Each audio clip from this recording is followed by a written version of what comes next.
All the pastels. Stupid. Yeah, I think we good to go. Yeah. Yeah.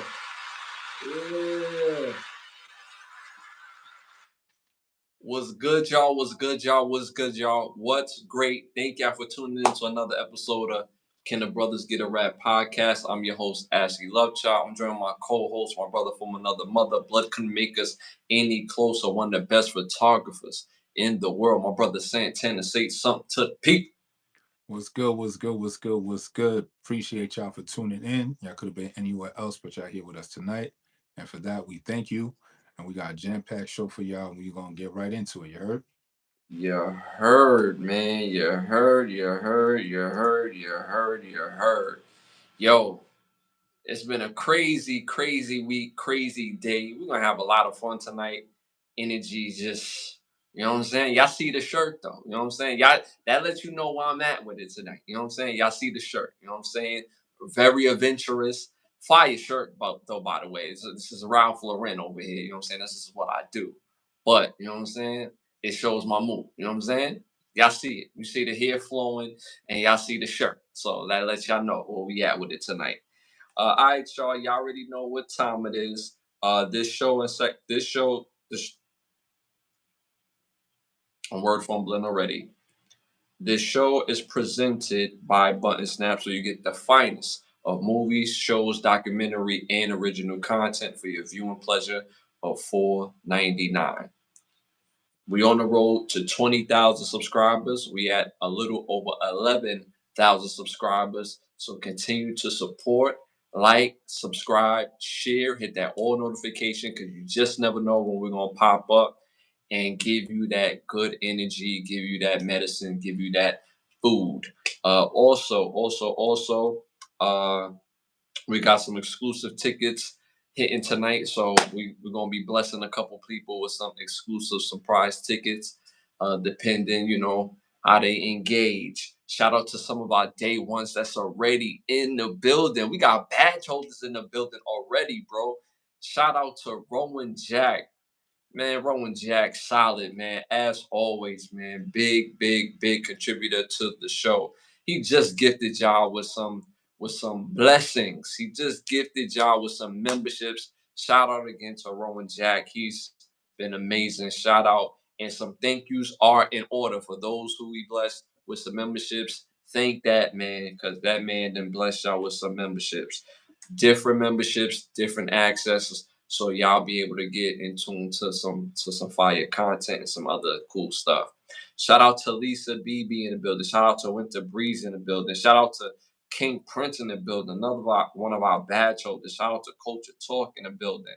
And again, some new badge holders, Memoirs of Marisa, Bad Cheers, Rico V in April. So again, appreciate y'all tapping in. Hit that like button. Hit that like button. Hit the 100s. Hit the 100s in the chat. All right, y'all. No further ado. First segment of the night. Popular opinions. This segment is brought to you by OUV Records. Y'all see it right there. Right there. Yes. Make sure y'all tap into at OUV Records on Instagram. Stay in tune to the latest music and merchandise. Label motto is create, document, and inspire. All right, y'all. First popular opinion question of the night. Best sneaker, boots, or shoes to make a fashion statement without trying. Again, best sneaker, boots, or shoes to make a fashion statement without trying. Number 1, Timberlands. Number 2, Brothas. Number 3, Jordan 11s. Number 4, Balenciagas. Let me know what y'all think in the chat. Already they going in the chat already. They saying Crocs in the chat. Even though that's not one, but they go Crocs in the chat. Now I'm seeing Timberland in the chat. What you going with, bro? I'm definitely going to have to go with Timberlands. Going with the Timbos? Why you going with Timbos? Because at one point it was just a workman's boot. You know what I'm saying? So it was just considered, you know what I'm saying, you going, but punching that 9 to 5, you going downtown to something, bust some sheetrock. You know what I'm saying? Mm-hmm. And then all of a sudden it just morphed into a style and the signature all on its own. And eventually later on it picked up as commercially successful, but it just morphed into that after a while. You know what I'm saying? I don't think there was like a turning point or a pivot point, like, nah, Tim's is gonna be used as we're gonna rock the Timbos and the jeans and Mm-hmm. the Ralph Lauren sweater. You know what I'm saying? Like Yeah. it just happened like that. Yeah. So because at first, you know what I'm saying? Because at first you was busting sheetrock with the Timbs. You know what I'm saying? Right. Right. Right. The 60s and 70s you was busting sheetrock. 90s you getting fresh with them. So I'm gonna go with Tim's.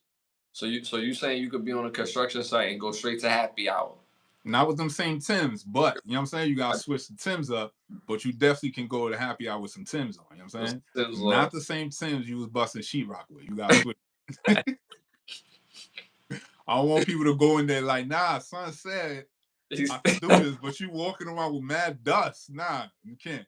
Change them up and you could still go in the spot with them Tims on. You know what I'm saying? He tracking up mad silver clay all in the club. You know what I'm saying? Just silver clay all over the place. Like, yo, what are you doing, bro? You need Nah. that for construction. You know what I'm saying? Mad Oh, construction dust on them overalls. mad, hold the dust. You know what I'm saying? Hold the dust. You know what I'm saying? Oh my God. All right, for me personally, I'm gonna go with, I would say Brothas, but Brothas to me came and went. When I used to be a big Prada head. When Brothas came out, it didn't stop with the shoes. I would have the shirt and what else they had at the time. They didn't have jeans yet, but they had like the shirts and the sweaters that you could get at the time that Brothas was really busting. When in our upcoming, you know what I'm saying? When we was up and coming, you know what I mean? And I had Mm-hmm. all different flavors of the Pradas. But to me, something that never dies for me is them damn Jordan 11s. I gotta go with Jordan 11s for me because no matter what you get them in, whether it's the OG, they saying somebody said OG, uh the OG, whether you get the OGs or you get the all white with the baby blue, you get the black with the red on the joint, and then they done messed around and got real sexy with it and came out with the navy with the baby blue all in one shoe with them. Oh my God, they showing out with them damn Jordans. So for me, I'm gonna go with Jordan 11s because when you got a fresh pair of Jordan 11s, no matter where you go, people always appreciate the damn Jordan 11. So I'm going with Jordan 11. What you think of the Jordan 11s, bro? I mean, I love the Jordan 11s. But what was specifically the question again? The What? question was, in particular, best sneaker, boot, or shoes to make a fashion statement without trying. Okay, yeah. Nah, but I definitely loved 11s. My first pair was a black red, the infrared. You know what I'm saying? So that definitely it has a soft place in my heart. Pause. But Yeah, my bad. Go ahead. Go ahead. Keep but cooking. poised to the question, Mhm. I'm gonna have to go with the tens because there was no commercial aspect. You know what I'm saying? Because again, it was a work boot. Mhm. Jordan went. If you take into consideration, that was Jordan's work sneakers, work shoes. If you think about it, you know Yeah, what I'm saying? yeah. He Fact. went to work with them, right? Right. But it was just it was iconic because of when he wore them Jordans, what he did on the court. You know what I'm saying? So Also in a fact. sense, it had its own commercial. You know what I'm saying? Facts. So Fact. for based on the commercial, I mean, based on how the question was poised, that's Mhm. why I didn't go after the 11. But I love the 11. I got a pair right now. You know what I'm Fresh saying? pair. So Fresh. always, I always gotta have to have a one pair. If I can't get the one that always drop every year, I have to at least get some pair of 11 when they drop. I just have to because it is what it is. But because of how the question was worded, I'm Mhm. going with the Tims. Mhm. All right, so I went with the Jordan 11s. My brother went with the Tims. The chat, I saw a mix of Tims. I saw a majority of Tims, and I probably seen like one person say Jordan 11s as well too. The rest of the world at 44% went with the Jordan 11s. What do you think about that? I mean, of course, like it definitely. I mean, I know they had commercials for it. You know what I'm saying? But did they though? Did they have one? But I feel like the game in itself was its own commercial. That's why I bought. Yeah, That's why I based that on that regard, because I don't think there was a specific. I don't even think there was commercials really for Jordans that came out really. You know it's what I'm it's saying? it's been a. I don't seen a Jordan commercial for real since Like like there was Jordan like commercials, like but the I spike. don't remember them for the drops of his sneakers really. Like maybe it was Jordan apparel commercials, and Hmm. like niggas had pairs of Jordans in the commercials, but I don't think it Right, was like for the pairs itself. But right. question, yeah, of course, like there's no hands down. Jordan 11s is just supreme. Right. Like I think the last time I seen a commercial of Jordans was probably Spike Lee, maybe them Jordan sixes or something like that, or whatever those Jordans was, like when he was on top of the rim, the Mars type of joint. I think that's been a minute, Yeah, bro. yeah. Rowan Jackson, Space Jam was his commercial. Facts. A whole movie. A whole movie, a whole 2 hour movie, just straight ad, just an You know ad what for I'm the. saying? I mean, the Space Jams is legendary. Yeah, So it you know what I'm is. saying? It is. It is. Nah, that's a fact. But either one of these shoes you could wear. You know what I'm saying? You out there, you got them on. You don't really gotta do too much. I think Balenciagas. I think you're trying to say something with Balenciagas because they're known to be expensive, and it's like a brand that's like you're trying to say something. With Jordan Tim's, I don't know if I put Prada in the same conversation. You could wear them, and they are expensive as well, but they not as expensive, but they're a better brand. Like Timberlands is a better brand as far as shoes than Balenciaga. If you get a fresh pair of Tims, they hit way harder than Balenciagas. If you get a fresh pair of Butters, and don't mess around and be like me, because it was nothing better than a pair of them bumping grinds. You know what I'm saying? Them nice black, the all black with all black at the bottom. I call those the bumping grinds, the R. Kellys. You know what I'm saying? Because he had those on the bumping grind video. And all you want to do is stomp on roaches with them Jones. You know what I'm saying? But if you get you a fresh pair of Butters, you can rock them with anything, and it's saying something when you rock the fresh pair of Butters. When you got the fresh pair of Jordan 11s, whether they the white and black, the blue and the baby blue, or the black and red, like you don't really gotta say it. You just check the feet, dog. So can't go wrong. But again, that's what everybody else went with. Shout out to my bro Biggs in the building. My bro Biggs in the building, tapping in. Appreciate you as always. Shout out to Give Me a Second. Shout out to you. Appreciate you tapping in. All right. And y'all don't be weird. Be here to support. Don't be weird. Shout out to Rafe in the building. Appreciate you tapping in. Again, don't be weird. If you're here to support, we appreciate you. If you're not, get out of here. All right, y'all. Moving on to our next popular opinion question. Again, y'all, these are not our questions. These are the world questions. So stick to the answers in the questions. All right, y'all. Start your record label. Start your record label. Number one, P. Diddy, the Notorious B.I.G., Usher. Number two, J. Prince, Lil Wayne, R. Kelly. Number three, Master P, Jay Z, Chris Brown.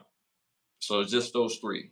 So again, group one is P. Diddy, the Notorious B.I.G., Usher. Number two, J. Prince, Lil Wayne, R. Kelly. Number three, Master P, Jay Z, and Chris Brown. Let me know what y'all think in the chat. Give me Master P, Jay Z, and Chris Brown. Why you go? Why, bro? You take All them right there is just straight. I don't want to say straight about the work, but when it comes to making them albums, they gonna drop some albums on your forehead, and you gonna get work. You go. So I'm going with Jay-Z, Master P, and Chris Brown, son. Master P's acumen in business with Jay-Z's acumen in business, and both, I want to say caliber rap, but how they attack the rap game. You know what I'm saying? With Master P attacking the rap game with Jay-Z and all his albums, and you got Chris Brown. Nah, I'm taking that. And less lawsuits with that three right there. Out of all the other ones, these are the less lawsuits that my record label is gonna get. So I'm not gonna lose a lot of money fucking with Chris Brown. You know what I'm saying? I don't know. I don't know because that first group got the least amount of lawsuits. Oh, you said P Diddy. Notorious B.I.G. and Usher. I'm just saying because that brand gonna have to go to a lot of cases for one nigga. Allegedly. You know what I'm saying? He gonna eat all the chicken with the one case. All the chicken, all them lawyers fees for one dude. You know what I'm saying? Like I don't remember Big being in legal trouble. You know what I'm saying? He was in beef, but not legal trouble. Usher, he may have had some, marital or ex-marital things, but nothing crazy in a court of law that I don't, remember too crazy. Jay Prince, Lil Wayne, and R. Kelly, I mean, they gonna give you a lot of albums though. That's a lot of music, bro. Cause Jay Prince acumen for that Dallas area, his motto, and how to build labels. And he got two monsters in R. Kelly and Lil Wayne.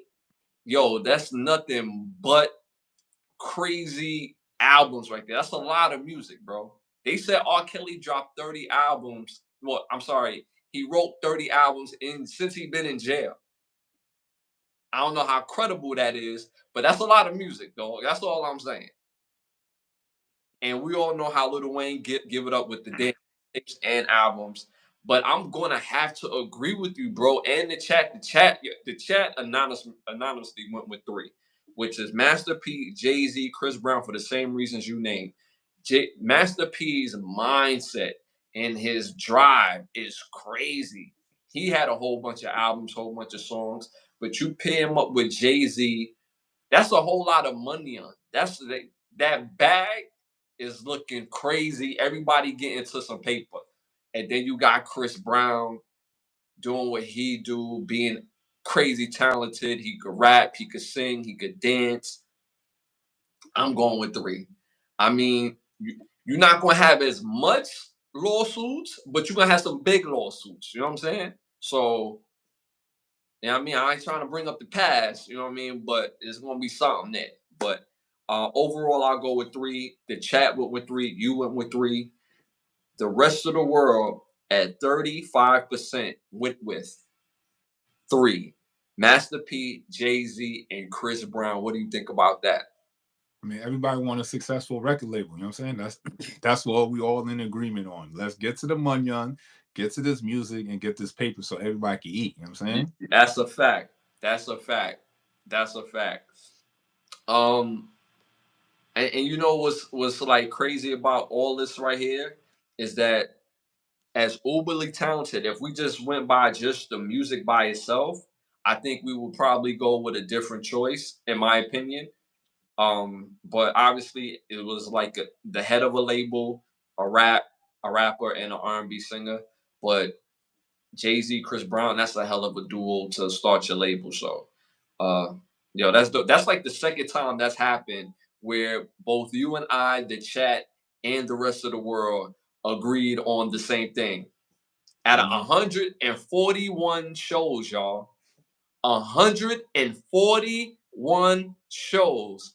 This is the second time where me, my bro, y'all in the chat, and the rest of the world agreed. That's what's up.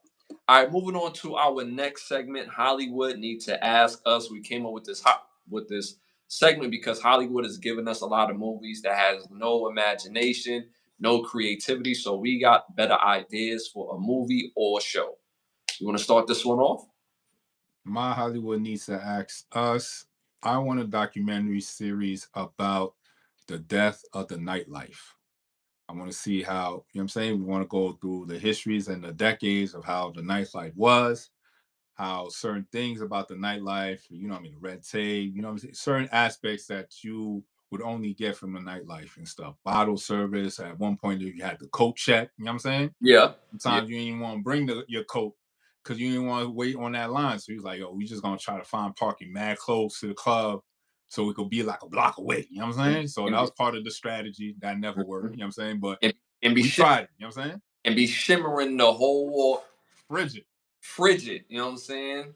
So you get inside the club. You know what I mean? So yeah, so I want to see a documentary series about the nightlife during the different decades, the different cities that had the popping nightlife. Of course, we know New York, Cali, Chicago. You know what I mean? The Yeah. the the heavy hitters, but also different other areas as well, and how the nightlife became big in their areas, how it became a stable in society, and now to the point where it's all dead, and why it's dying out, because it's not, definitely not the same as it was when we was going clubbing. Mm-hmm. And where is the nightlife going now? Is it dying out completely where something else is going to take its place, or what's going to happen to the nightlife? Because people still want to party. You know what I'm saying? See, people want to still have a good time, listen to good music, vibe, and get a good couple of drinks and not get beat over the head for it. So I Mm-hmm. definitely want to see a documentary about the nightlife, different aspects of it, from the DJ's perspective, from the promoter's perspective, from the Mm-hmm. bottle popper's perspective, and from the consumer. You know what I'm saying? The people, the paying customer, how they feel about the nightlife and how, where it's going, and where it has been and where it's going. So Mm-hmm. that's my keep it alive. I mean, keep it Keep it alive. alive. That's my. Keep it alive. We try to keep the nightlife alive. That's my Hollywood need to ask us. We need to see a documentary series about the nightlife. That'll be fire. That'll be fire. Um, shop, I shop. have an old DVD. I gotta find it. Well, we was in Amazura. I think it was Amazura. It was one of them clubs, and we was wilding in one of them. We was just wilding. If I could find that DVD, I'm gonna show my. Yeah, this is what your pops was doing Yeah. in the early 2000s. You know what I'm saying? We was riding the crowd wave. I don't know nothing Mhm. about that. You know what I'm saying? Yeah. Going crazy. You know what I'm Going saying? crazy. On I wow. gotta find that DVD, son. I got to, son. I remember they had this thing called Night Rider. And Night Rider used to be a skin out video where they basically, catch all the girls in the skimpy outfits and they would take like these wild angles to go up their No, skirt. now my favorite one was 7 Days, 7 Nights. The photographers in the club, them niggas will always be hating because you be fresh. And I'm like, nah, I ain't gonna try to take your picture. When they catch you with a good dub, they don't even want to. They don't want to capture that event for you. Like, yo, my nigga, like, yo, catch me and my boys in the fit. They're like, nah, I'm gonna walk around. I'm like, oh, all right, all right. And then Yeah. when you finally get a picture, you gotta wait. You gotta go to the website, wait for them to post it. You know what I'm saying? Uh-huh. It was a Uh-huh. whole different era. Like the whole vibe was different. You know what I'm saying? And then we had the MySpace versus Facebook parties. Mhm. Oh man, it was just the different Caribbean parties we had. Like, it was just a whole bunch of parties, and it was just like the club scene was just lit. And I remember a year straight, and I was going to a club every fucking week for a year straight. A whole year straight, no lies. And niggas knew where I was at. Yeah. Every Saturday, I was at DNA. There ain't no fail, no qualms, no questions about it. I was up in there dancing my life away. You know what I'm saying? Going crazy. Every Saturday, going crazy, Going wild. going wild, You know what I'm saying? sweating out the fit and all that. That shouldn't even matter. You know what I'm saying? Yeah. Because you're gonna go get a new fit in the week anyway. Yeah. You know what I'm saying? Recycle fits all the time. Get a Yeah. whole new fit. Yo, but and it's so crazy. Like when you spoke on the dude that ran the company that ran you just said for the pictures. Oh, 7 days, 7 nights. So I knew the dude for 7 days, 7 nights, and of course, for those who don't know, before I got into music, I actually worked at a club as a bartender. And so I used to get the little love on the pictures, you know what I'm saying? But if you get them off the website, right, you had to buy them off the website. Now, if you try to scrappy them joints off the website, which you can do, the pictures will be wild blurry. So, you know what I'm saying? You'll get like a half good picture of you because you didn't want to pay for the joint. And it's like they see a little bit of the swagoo sauce, you know what I'm saying? But it was best that you paid a little $2, $3 so they could see all that on MySpace. So, you know, it was a good time. That was a good times, you know. Facts. But I think part of the reason why the club changed is because how clubs view the consumers. So, you know, that was such a different time. It was Different, man. it was about having a good time and just enjoying it, man. So, yo, that was a good time. Being fly, having a good time, dancing. You know what I'm saying? Getting them numbers. Like the whole purpose of dancing with a woman was to get her number and to see her after the club. So, Yo, and back then they used to charge the shorties too. yeah, It used to oh be yeah, half off, but you have to pay. So everybody pays. So no, when you got in the club, it wasn't this acting sedity type. Like, mommy, you have to pay just like I had to pay. Yeah, yeah. you paid less, Hmm. but we all paid. You know what I'm saying? To get up in here and have a good ass time. And it was just different. Like nobody cared about sweating out their fists. Nobody was on their phone like that. You only pulled out your phone to get the number. That was Yeah, the only reason your phone lit up. that's a fact. Cause that's the only time I seen if my bros and them scoop something. Like when that you see them in the air and then you see the reflection of the light phone up and then you just see the type and you already know what's up. Oh, my Yeah, man bagged that junk. You know what I'm saying? yeah, yeah. Other than that, you was prowling. You was up in the club finding your spot. You know what I'm saying? Hmm. Hmm. That was a great time.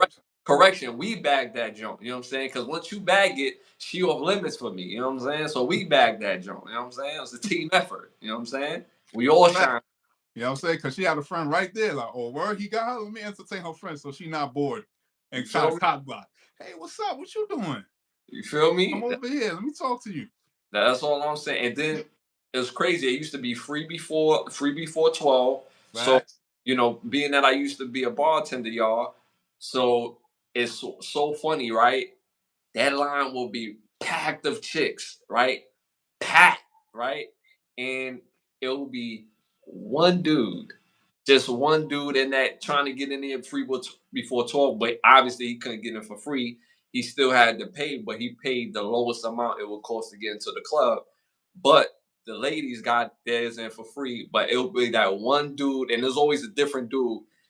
But the girls will kind of be like, "Oh, you trying to get in on the early?" Try Like, try slime with me shit.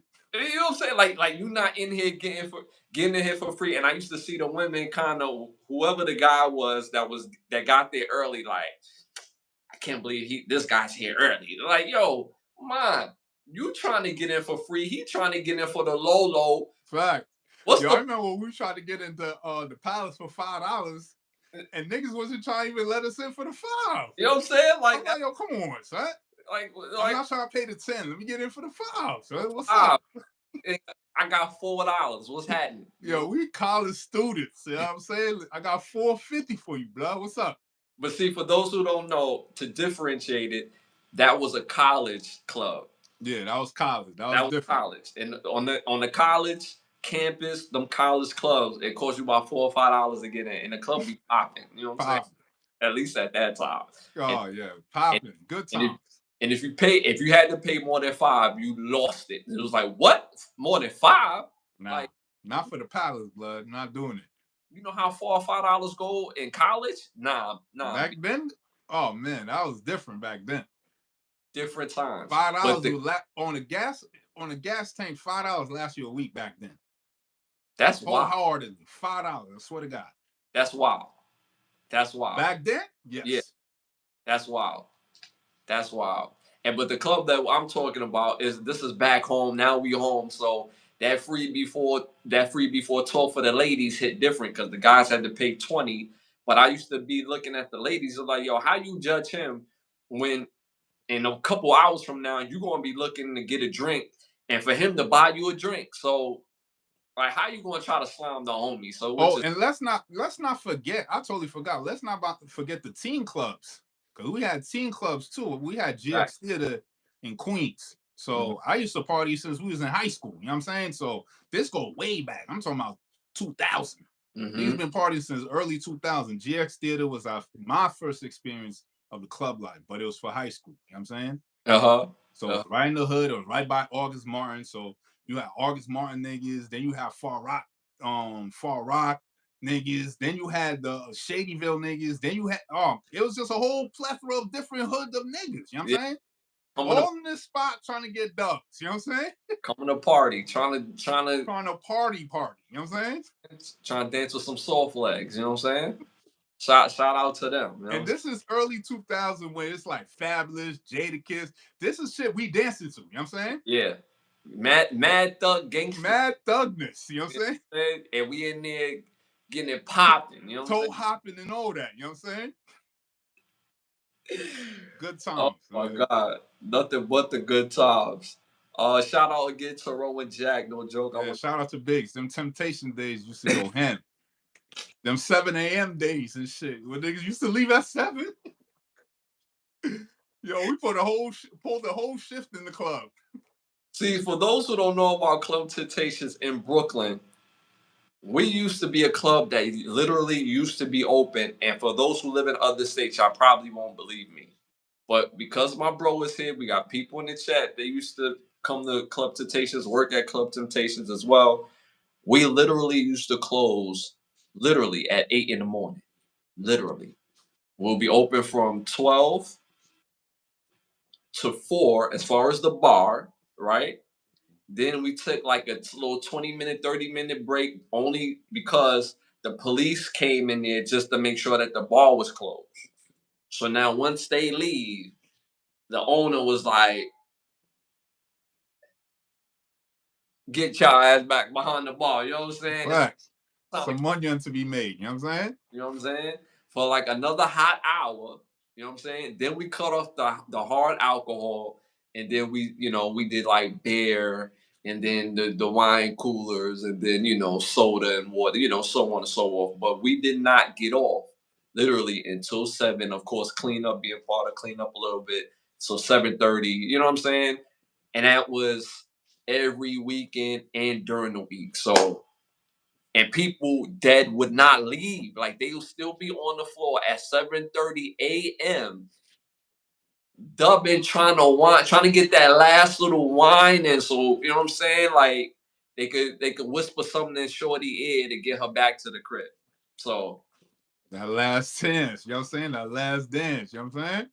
A last dance for your chance. You heard? So shout out to Rowan Jack. No joke. I want to see Ash and Santana in a melanated. I'm not gonna read the rest of that, Rowan Jack. You are stupid. Stupid. You are super funny, man. We appreciate you as always. Hilarious. All right, y'all. Moving on to our next. Oh, I'm sorry. I didn't give my idea. So what I want to see, Hollywood need to ask us. I want to see a movie on the R&B artist Little Willie John. For those who don't know about Little Willie John, I didn't know about this man literally until like 2 weeks ago. He was mentioned in the James Brown movie, and it went over everybody's head. So I did my research on Little Willie John. Little Willie John was undoubtedly neck and neck with James Brown, especially when it comes to singing. The man could sing, and he had hits, Uber hits. He got hits that still rang out still to this day in 2025. This man was born in 1937. He died in 1968. He actually died in jail, and there was no real reason why he died and how he died in jail. It was just one of them like, I don't know what happened. He died in jail. So that lets you know that it was a funny business on him dying in jail. He went to jail for murder. They said he murdered someone, but he grew up in so much violence and still was able to have talent the way he had his talent. So he basically had to fight his way out his neighborhood. But the man had Uber hits. Still to this day, whoever owns his catalog is still eating. So he had hit songs, and y'all heard these songs from different artists. His top song is called Fever. You know the song Fever, You Give Me Fever. That's his song. They still singing this song in 2025 in R&B style, rap style. That's his song. Songs like Need Your Love So Bad. Now You Know. All Around the World. These are his songs. So someone from owning his catalog and just moving it forward year after year. But because he died so young, and where he was located and the agenda of his death is why his name pretty much died. But in a movie with James Brown that starred my dude from Black Panther that played Black Panther. They mentioned his name in the movie to bring back the light to his story, but it went over everybody's head. And his name again is Little Willie John. His story needs to be told on the big screen. This man vocals, crazy work, crazy work. So I would love to see a movie on Little Willie John. Uh, Fire, fire, son. Gotta tap into that. Appreciate that, man. If you hear this dude's voice now, bro, it's like, yo, again, this is no auto tune. This is bare vocals. Them singers back then was different, bro. Like these people could sing, bro. Like it's on a whole nother level, a whole nother level. And there used to be big arguments on who was better. Was it James Brown or Little Willie John? And I think the name also kind of fades off because, not to make joke of it, but he had just one of them 1950s names. Like Little Willie John is like your nickname is like the helicopter in the NBA in like the 1960s, 1970s. Harold the Hoops Robinson or Jacob the helicopter, Johnson or something like that. He just had one of them early artist names that, Little Willie John, like one of them type of names. But do y'all research. He must hear artist and his story needs to be told. All right, moving on to our next segment, very popular segment of the podcast. Our must see segment, must hear, must see, watch TV show, documentary, or stand up. You want to start this one off? Nah, you can start it off. All right, so my three must see movies, Number one came out in 19, is that right? 1992. This movie stars Goldie Hawn, Keith Carradine, Steve Buscemi, Arliss Howard, and James Gannon. This movie is called Crisis Cross. Fire movie about a young man and his mother. Mother gets divorced, father dips off, and the young man basically becomes the man of the household. And you have to see the rest of the movie. It is a fire movie. Make sure y'all tap into Crisis Cross. Second must see movie, directed by Bobby and Peter Farrelly. This stars Jim Carrey, Renee Zellweger, Michael Bowman, Anthony Anderson, Magon Brownlee, and Jerron Mixon. This movie is called Me, Myself, and Irene. Fire movie about a man just raising his sons, and he happens to be an officer of the law, and you have to watch the rest of the movie. It's a comedy. It's my bro is laughing already. It's hilarious, y'all. I'm not gonna steer y'all wrong. Fire movie. So make sure y'all tap in to see Me, Myself, and Irene. Next must see movie came out this year, 2025, directed by Drew Hancock. This movie stars Sophie Thatcher, Jack Quaid, Megan Surley, Lucas Gage, and Harvey Gilliam. This movie is called Companion.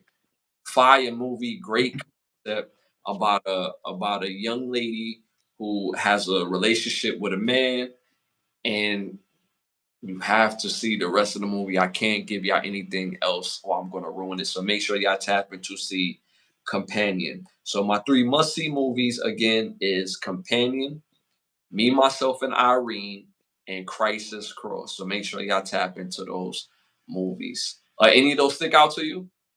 I haven't seen, what was the second movie you mentioned? Me, Myself, and Irene. Yeah, I haven't seen Me, Myself, and Irene in a minute because I used to watch that shit heavily. I definitely want to watch it again, see if those same scenes crack me up like they did back in the old days and shit. You know what I'm saying? So I definitely want to tap into that one again. I watched that the other day, and it had me cracking up, bro. So you know what I'm saying? Tap into Me, Myself, and Irene. Fire. All right, Chad. Y'all know how I do. I always have a theme for my movies, so this episode is no different.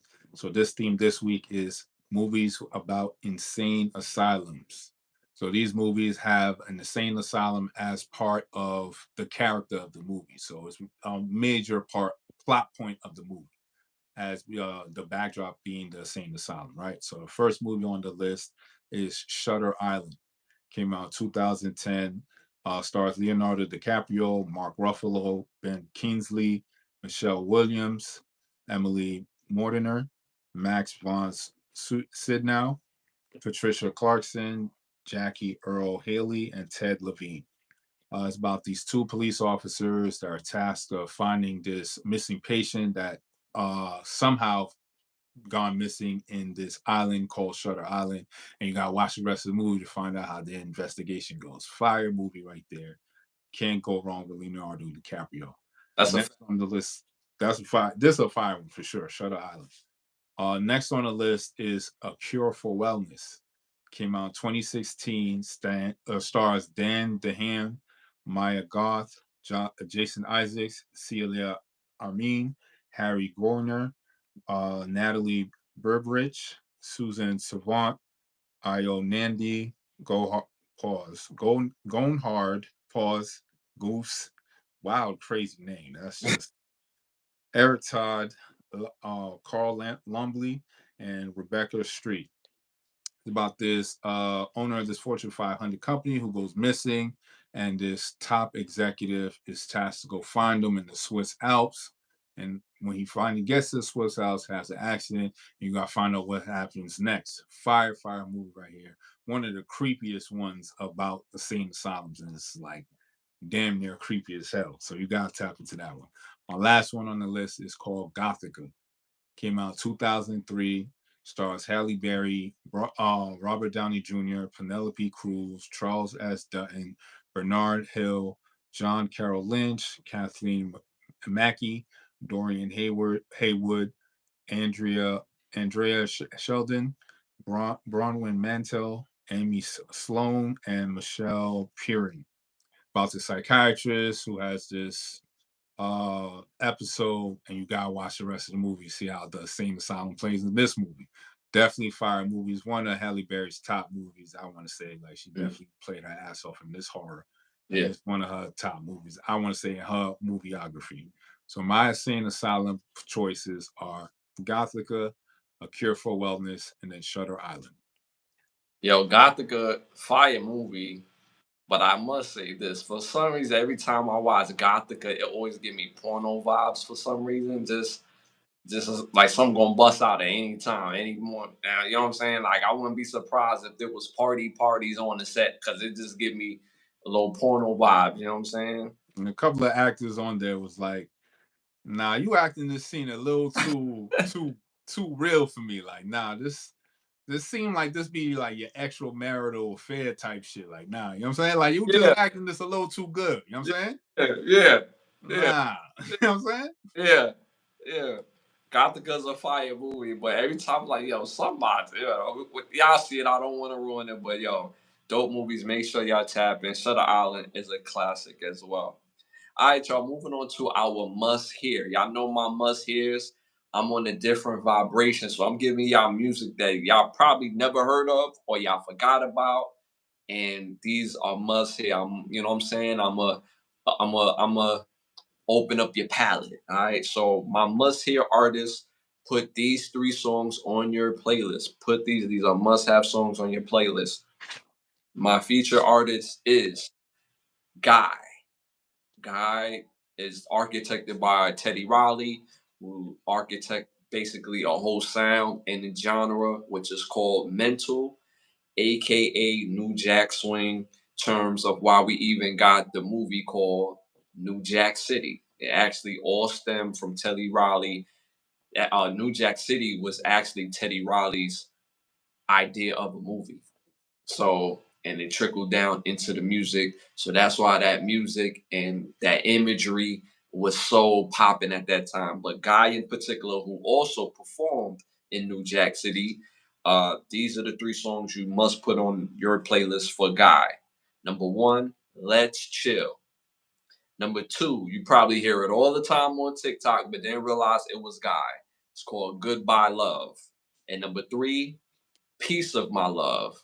Put these 3 songs on your playlist. These are must have, great for the vibrations, great for the vibes. Again, let's chill, Goodbye Love, and A Piece of My Love, again by the R&B group Guy. So make sure y'all tap in to that, to those artists. Moving on to our classic show, must see show, documentary, or stand up. You want to start this one off? This one is my must-see show. It just finished its third season right now. It's an animated show, and it's called Invincible.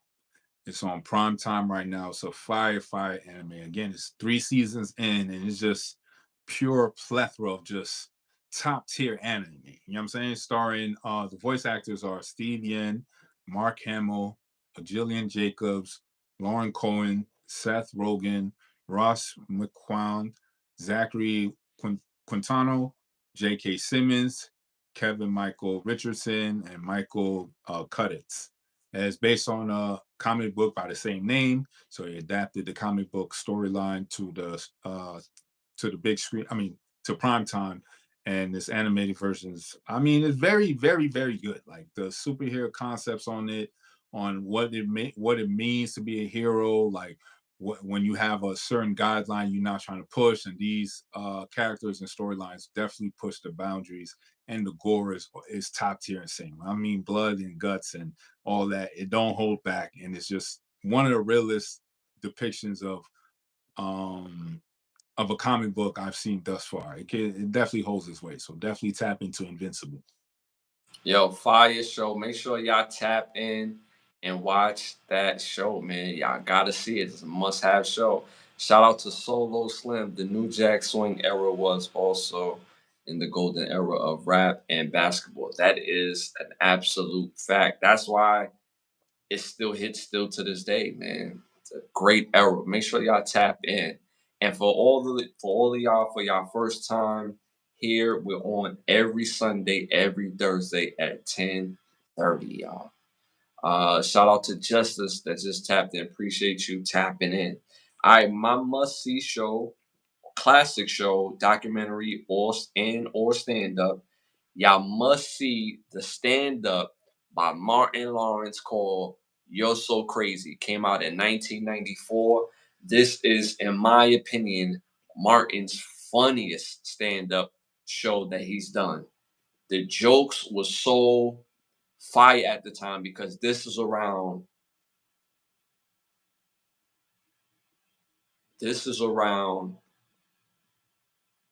Def Comedy Jam Martin TV show Martin, and now you have Martin who is now doing stand up, and this is before Martin really started doing movies as the star of the movies. So it's like right in between that cusp. This is like right before Boomerang, right? So Martin at that time was cooking, and them jokes still land to this day. And again, the stand-up show is called You're So Crazy. So make sure, I'm sorry, You So Crazy. So make sure y'all tap into Martin You So Crazy, the stand-up. It is a fire stand-up to watch. All right, y'all. Moving on to our next. You got cologne for us? Definitely got cologne for y'all. If y'all look good, y'all feel good, y'all smell good, y'all do good. So this one this week is called Versace. The fragrance is called Dylan Blue. Excuse me. Again, the fragrance is called Dylan Blue. The brand Versace, top tier, great aroma, great scent. You ain't gonna go wrong with tapping it with Versace Dylan Blue. Make sure y'all get that Dylan Blue. The goal is to get the girl feel good, smell good, and she gonna make sure you good. So make sure y'all go get that cologne. All right, y'all. Moving on to our next segment. Y'all already know what time it is. It's time to rap. This segment is brought to you by Button Snaps, where you get the finest of classic movies, shows, documentaries, and original content for your viewing pleasure of $4.99. Again, button hyphenated sign snaps.com. Again, button hyphenated sign snaps.com. So make sure y'all tap in. You get the finest of movies. All right, first hot topic of the night. A construction crew begins dismantling the Black Lives Matter Plaza mural in Washington, D.C. What do you think about that? I mean, they gotta make space for something else now. Mm, I mean, what is there to really talk about? They was a whole scam. Then the top people who's running the movement buy homes, $1 million homes or something like that. yeah, they did. There was allegations of corruption, fraud, and all types of stuff going down with the Black Lives Matter movement. So I personally don't um attach myself with that movement. You know what I'm saying? So Mhm, I don't have no ill will towards it, but I get it. I mean, you gotta get rid of it. You know what I'm saying? mhm. What did it really do? I wonder because it's weird in our community. Like we do a lot of fear tactics. We do a lot of uh, you know, feeling type of politics on how we move and our mentality is so feeling based. So a lot of people's consensus that are there, it was like, damn, I had something to be proud of. You was proud of a mural that didn't live up to what it was supposed to do.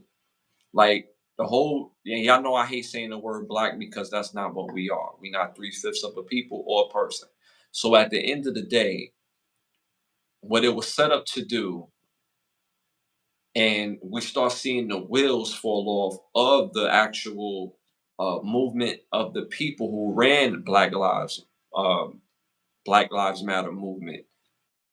And the whole movement was supposed to be based on is that our lives matter too. We Black Lives Matter was supposed to say to the rest of the world, y'all lives already matter. Our lives matter too. That's why the whole slogan went with Black Lives Matter because our lives matter too, right? But when you see the people who are running it and they're not connected to anything that's substantial, and it's not bringing anybody else along. It didn't move the culture forward. There wasn't legs that was built off of that movement to be moved to somewhere else and sharing information to help move the culture forward. It didn't live up to what it was supposed to be about. So them dismantling it, I'm not surprised. I'm not heartbroken over it myself personally. I didn't feel a connection when I seen Black Lives Matter in big bold letters on the street.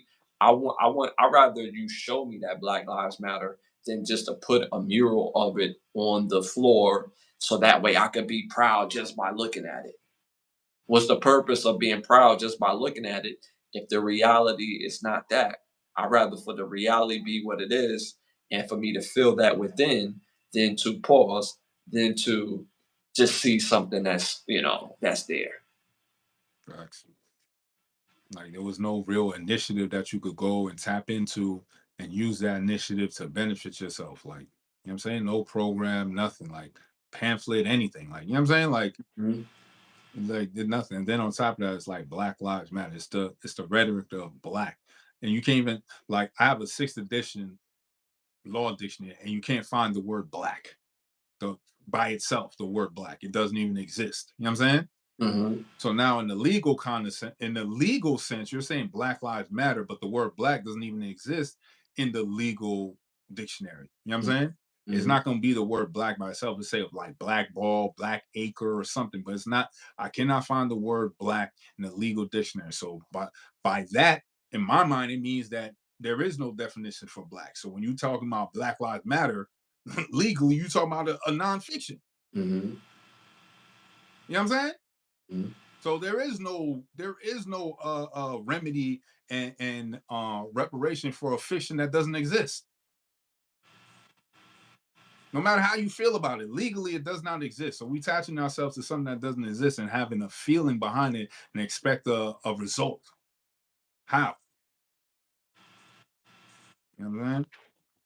And we mentioned it basically just the last show about the power of identity, and it will solve a lot of problems within our culture if, as a culture, knew what they should identify as, because this is what causes the division, because you people are getting taught by word of mouth instead of by fact. People are getting taught by feelings instead of facts about their identity and what it is supposed to be, instead of actually doing the real research and actually embracing the real identity. Identity has power, but we need to use that identity to bring us together and not separate, because the race card, Black Lives Matter, is a vehicle that continuously to drive us apart, not with black and white people, it's with the quote unquote culture in itself. The culture is not united. People love to divide Latinos and, the foundational people. Like, there has to be a way that we need to be able to identify you universally, so that way it would cause more healing than more separation. So, we just talked about that last show. A lot of it is social media. It is a fact, but social media, what's beautiful about social media is that it sparks a lot of truth, but then people go back and forth with the truth because it's something to do. They didn't let it swirl in their mind that what somebody else is saying can actually be true. They hold on to this thing that their mom or their dad showed them or taught them, and it wasn't based on anything truthful. Their foundation is on shaky ground because it's all word of mouth, it's all feeling based, instead of knowing what we should be identifying as. And it shouldn't be just, these people over here, that people over there. It should be like, this is what I am, and this is how we could unite with each other because we all could get it as far as that money. So, all right, moving on to our next hot topic. We love the engagement in the chat. Continue to engage in the chat. Hit them 100s in the chat as well. Legendary singer Dawn Robinson, former member of In Vogue, shared on her live that she has been homeless for the last 3 years and have been living out of her car. What do you think about that? It's just another case of um I'm gonna say probably paperwork not being right, not staying on top of like where your music or streams or however it was the points were being done back then.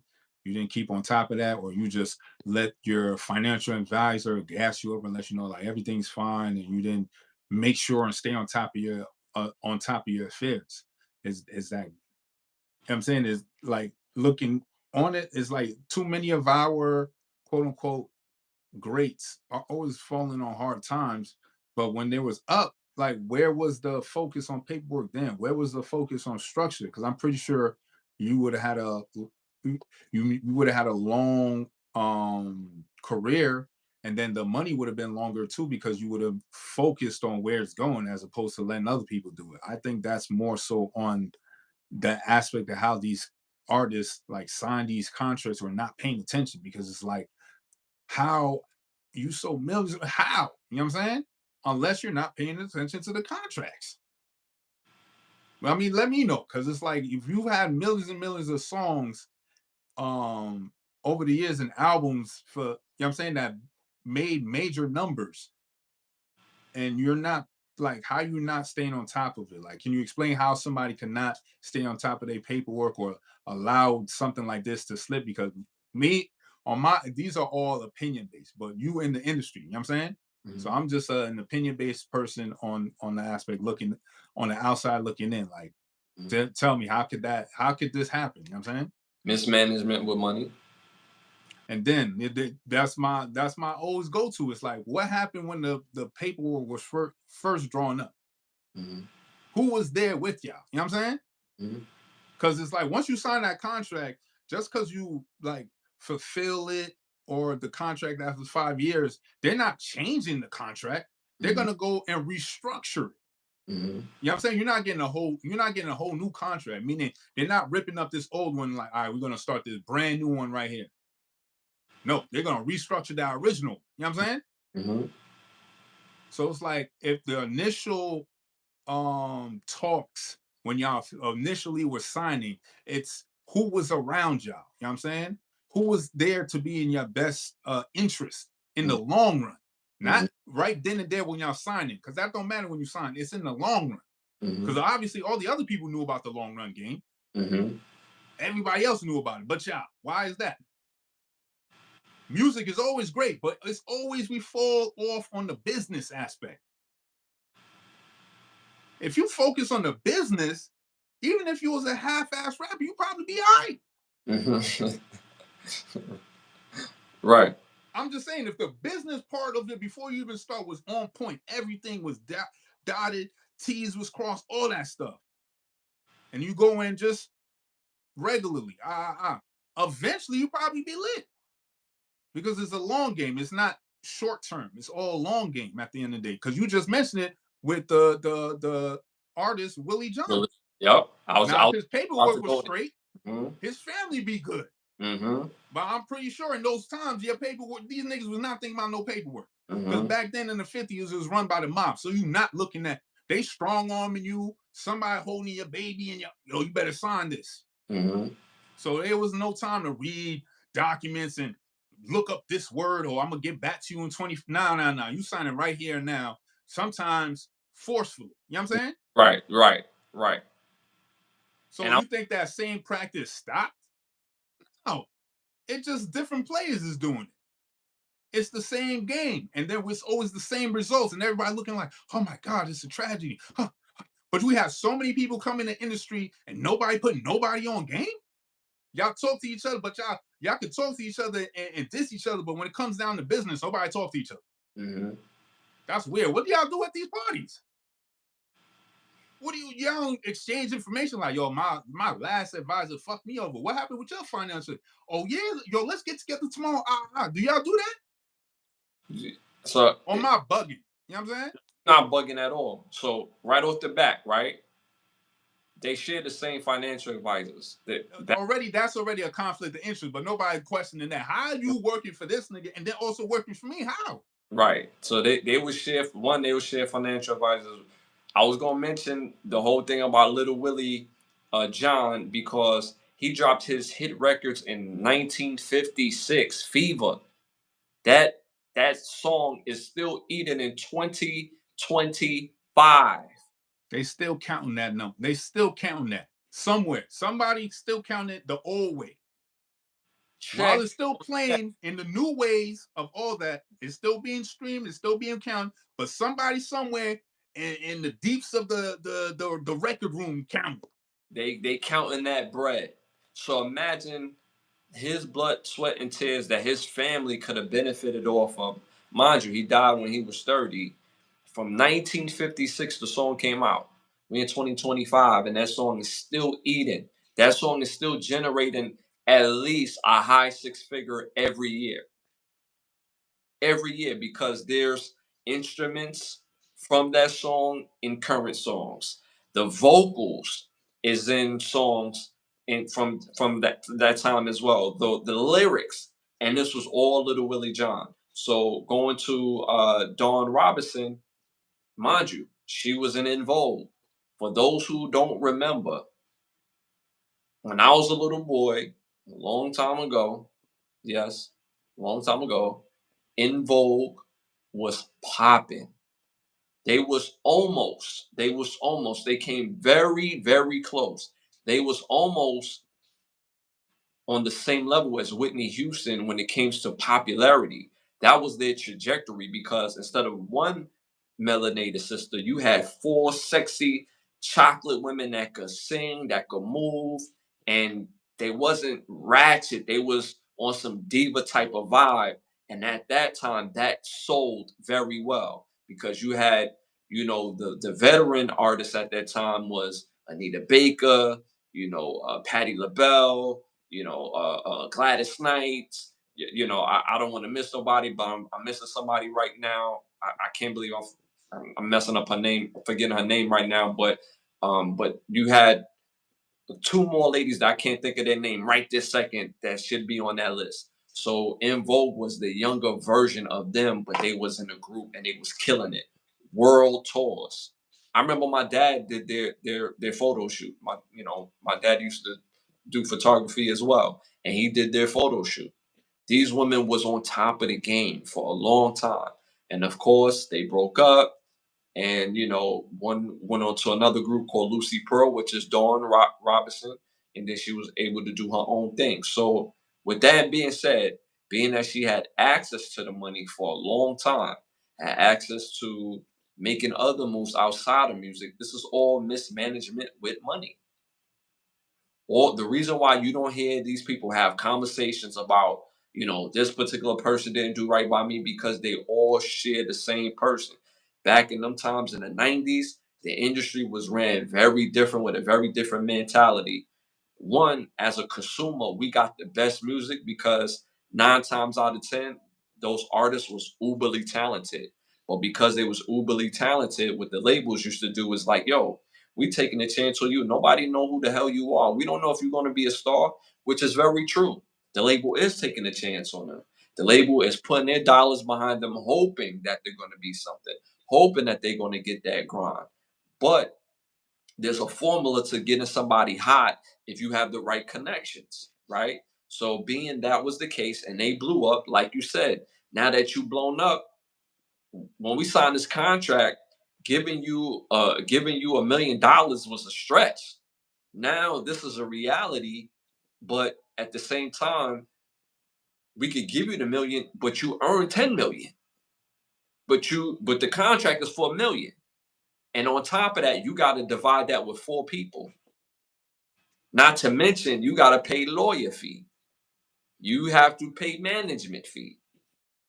Your lawyers take a percentage when you sign the contract. So if the contract is $1 million and your lawyer is getting at that time probably about like 15%, they walk away with 15% just by you signing your name, just by going over documents that you could have read. You got 4 people in the group. So you mean to tell me out of all 4 of y'all couldn't get through a contract? No judgment. Okay, cool. No problem. Contracts was meant for lawyers to read. Okay, cool. But they made a lot of money on tour. They made a lot of money from, well, I won't say they, but they had chances to make money from merchandising and all types of stuff. So this comes down to mismanagement with finances. So she also goes on to tell the story that, she told her former manager that, she was homeless. The manager, said, come live with me. I got space. She says when she gets to his place, come to find out he doesn't have space, so instead he puts her in a hotel.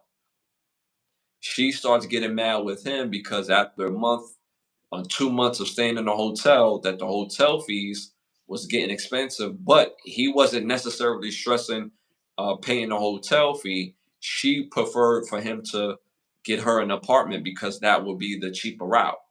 But some way, somehow, he just never signed off on an apartment, but he was signed off on her staying in a hotel. So that caused frictions between their relationship, and that kind of like severed the ties. So, I mean, I would think staying in a hotel is better than staying in your car, but who am I to say different? Yeah. I mean, after mismanaging money like that and still being able somebody to still front a bill for you, it's like not be appreciative of that at least and complaining about that. It's like, I don't know. You know what I'm saying? After that, it's like really maybe look at yourself. You know what I'm saying? Yeah, yeah. And then again, too, a group like, In Vogue, who generated millions of dollars, you got to remember, after a while, record labels get bought out. So whoever owned their catalog, it wasn't them. They was able to make a nice cash out on their catalog and they never rep. Obviously they don't own it. They never owned it. So it is what it is. It's unfortunate, but you would think a lot of artists at that time that we still see that are relevant still to this day, that don't have money problems, they just knew how to move. They knew how to move from one thing to the next and was able to adapt their situation. When you think of LL Cool J, Queen Latifah, Ice Cube, Federal Star, it's just a plethora of artists that leverage their artistry into acting, which led to some sort of business, which led into production, that led them to keep being able to have access to make a living. So it's unfortunate that we hear this, but um, this this is basically poor money management. So, all right, y'all, moving on to our next hot topic. Chris Brown pop-up closet sale. Is it smart for him to do that? He's having like these pop-up closet sales. So is it smart for him to do that? Well, like they going in his house in his actual closet, No, so or he's like he's saying pulling things out his closet and like selling it somewhere else. yes, Oh, yes. I mean, yeah, that's fine. I mean, if the place is controlled, it got security, this, that, and the third. I mean, I don't see no problem with if it's like a pop-up shop type of thing, one way in, one way out. You control at the door, you let a certain number of people in. You know what I'm Hmm. saying? It could be controlled. It could definitely you could do it. People are paying $1,000 to take a picture with Chris Brown. So this pop-up shop, it's an easy win for him. You know what I'm saying? Yeah, yeah. Just make sure it's crowd control, security is there, and just I mean keep the peace. I mean, you're gonna make some bread anyway. Hmm. They're gonna be like, oh, Chris Brown wore this hat. Yeah, I'm buying it. You know what I'm saying? Hmm. Hmm. Lit ass idea. This idea is actually genius to me. I mean, imagine all the clothes that you done accumulated in your life, or just a span of, let's say, 10 years, never worn it. And I don't know if you ever seen his closet, but his closet is crazy. It's damn near like a house. That's how much clothes he has. So for him to have these pop-up shops and it's just rolls of clothes, like watching the Matrix, when they was like shades, gun, and there's this plethora of just, what I'm saying, of stuff just popping out. So he has that many choices of clothing where he can have a pop-up shop and sell it, even if it's bargain basement prices for top quality brands or whatever the case may be. That is genius, because people going to buy it. Like you said, they've been buying them $1,000 pictures with them. They've been paying them high ticket prices to see him perform, as they should. But having a pop up closet sale is basically a glorified closet sale or garage sale. The ill shit is Chris Brown's closet sale. So them people Right. gonna go crazy. You know what I'm saying? Go So crazy. Fast. it's definitely a dope ass idea. You know what I'm saying? So it's like, why not? Why Hmm. not make money? You know what I'm saying? And then you giving back to your fans by they getting a piece of something that you had in your house. You may have not worn it, but you had it in your crib. It was in your Right. possession. Right. Right. He held this one time. You know how some people may get, but You at might the have sneezed on this jacket too. he was chilling with one of them dust bobbies. I That see a dust, dust hair right here. You know what I'm saying? I'm gonna cherish this dust hair. You know what I'm saying? that dust. You know what I Nothing but the finest of dust hairs. mean? So shout out to Chris Brown. That is a genius idea, in my opinion. So continue to get that money on. All right, moving on to our next hot topic. Marvel actor Anthony Mackie says, it's crazy how this lines up. Marvel actor Anthony Mackie says, success is given, is not earned. We are lying to our kids. What do you think about that? I mean, like Gordo says, they pick niggas for this. You know what I'm saying? That's basically what he's saying. They pick people for certain positions and certain lanes where they're just gonna get all the roles, all the success, all the highlight. No matter if you put years in Juilliard, no matter if you went to Broadway and did Broadway shows, no matter if you went the right way, it doesn't matter because Hmm. it's their highway. It doesn't matter. It's their way or the highway. Hmm. It's their game. It's their rules. That's it. Mm-hmm. But for Anthony Mackie's concerned, like, yo, you started at 8 Mile, then you did a movie about street ball, and it was up from there. You know what I'm saying? Mm-hmm. Because if you want to look at the trajectory of your acting career, it's like, yo, that street ball movie was garbage. Yo, crossover was wild Oh work. my God, that shit was horrible, son. That You was talking about wild. you went to act, you acted in Broadway, and then you did that hot garbage? Juilliard, you know what I'm saying? Juilliard trained, you know what I'm saying? Juilliard trained, you know what I'm saying? Like, come on, son. But you've had a great career, you know what I'm saying? Now you Captain America. So for you, it's like choosing, I guess, passion projects. If these projects, if you being Captain America is not like doing it for you or whatever, like now it's time to pick passion projects and stuff that really like motivate you. Like I think you at that cachet now to, you know what I mean, start picking projects that's more endeared to your acting prowess and what you want to see out there. Because I love you in what's that series in Twisted Metal. Mm-hmm. Fire, Fire series, you know what I'm saying? I fuck fire, with Anthony Mackie, you know what I'm saying? You did fire. that dope ass sci-fi movie with homie from Snowfall back in 2018 where you was the android or whatever lit. Mm-hmm. You know what I'm saying? You got some dope joints. So I think it's time for you to like get your production team together, get some writers, and start being competitive and carve your way in the market now. I think you at that level where you see like, all right, this is not it for me. Maybe it's time for you to pick some passion projects. But to say yeah, you at that Gordo moment. Yeah, they pick niggas for this. Yeah, yeah.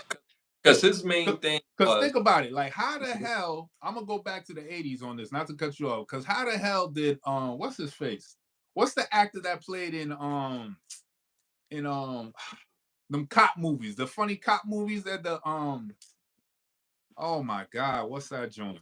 Steve um Gutenberg. Yeah, exactly. You're looking who's Steve Gutenberg? Exactly. Pick niggas for this. You won't have to Google who Steve Gutenberg is. He played in Police Academy. the slim dude. Right. There's somebody who gets picked to go along the way. Steve Gutenberg is not no lit star. He's not, his acting ain't top tier. He doesn't make you feel something when you watch his movies.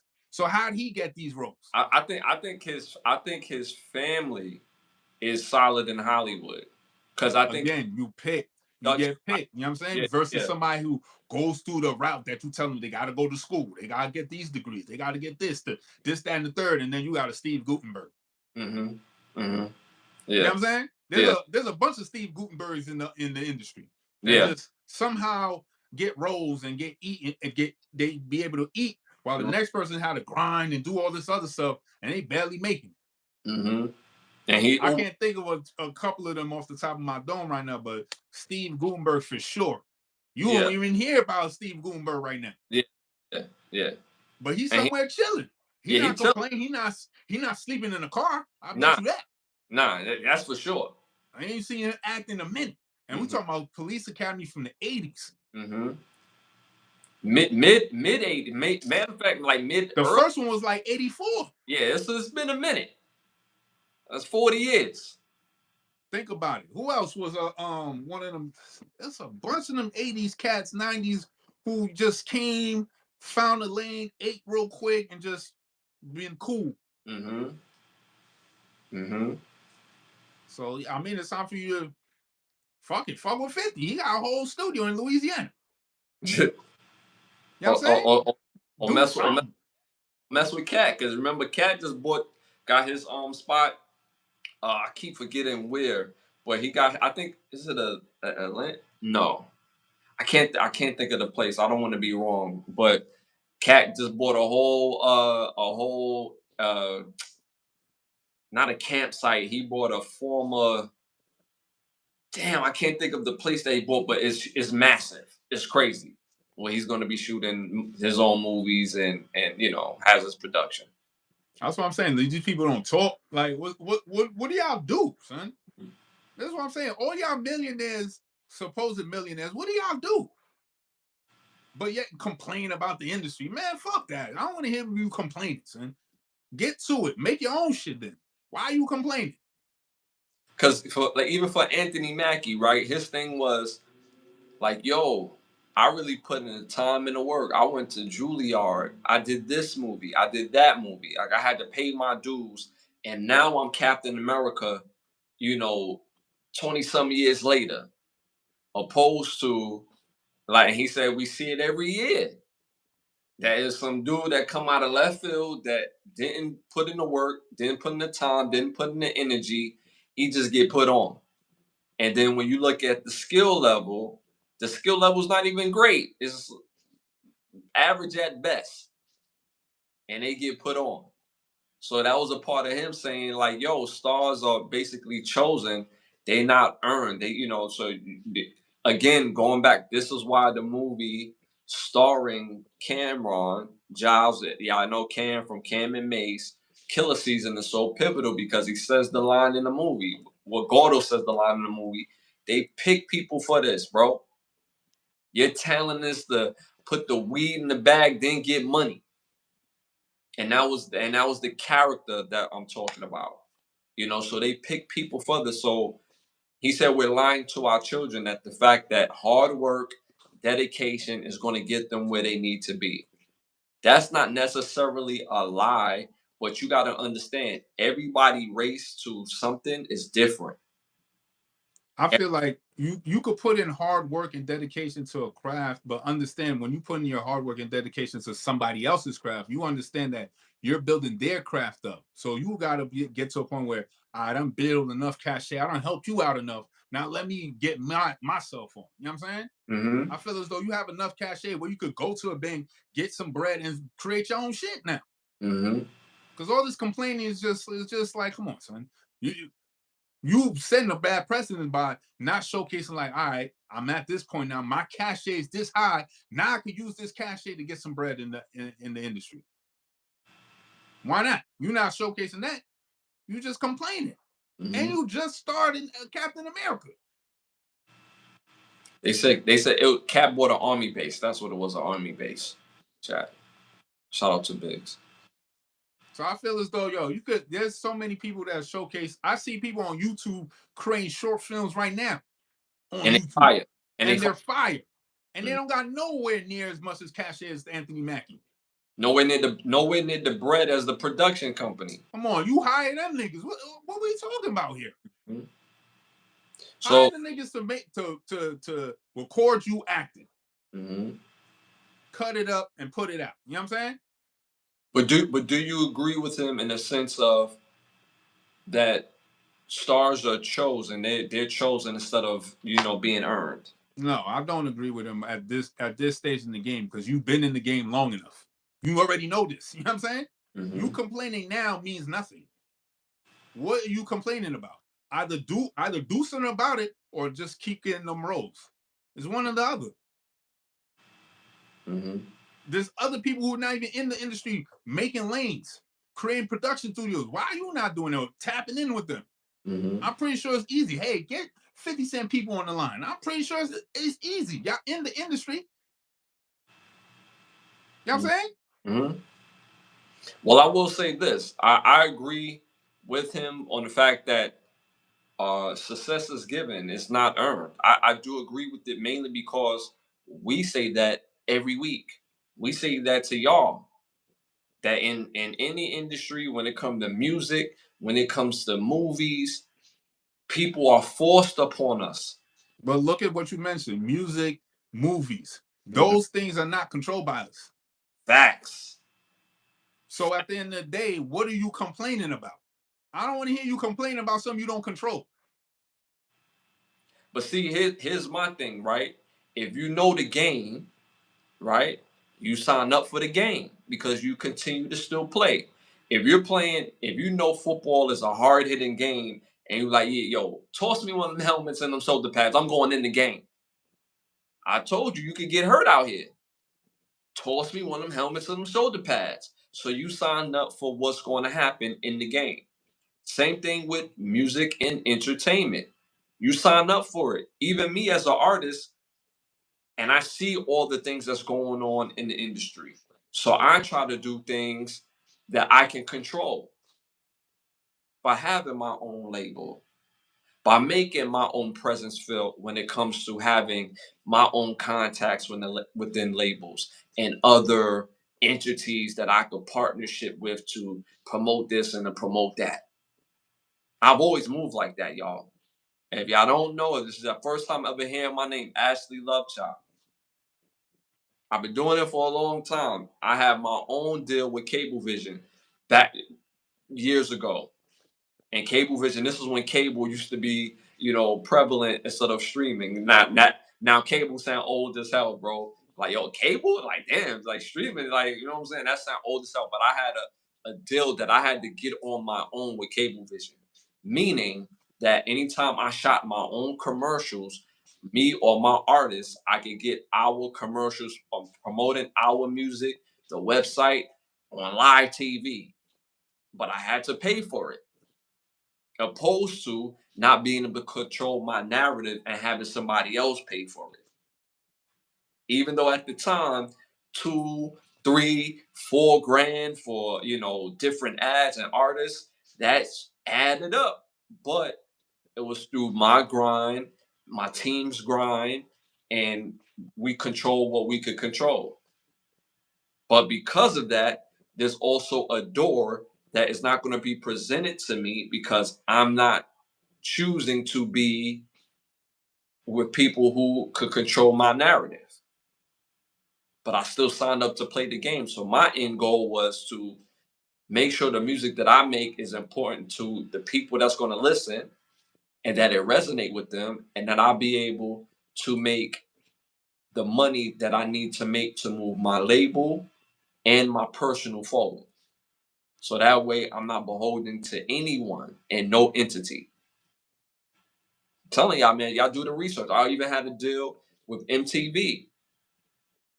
I even had a digital distribution deal with Island Def Jam, and it was so sweet because they received 1%.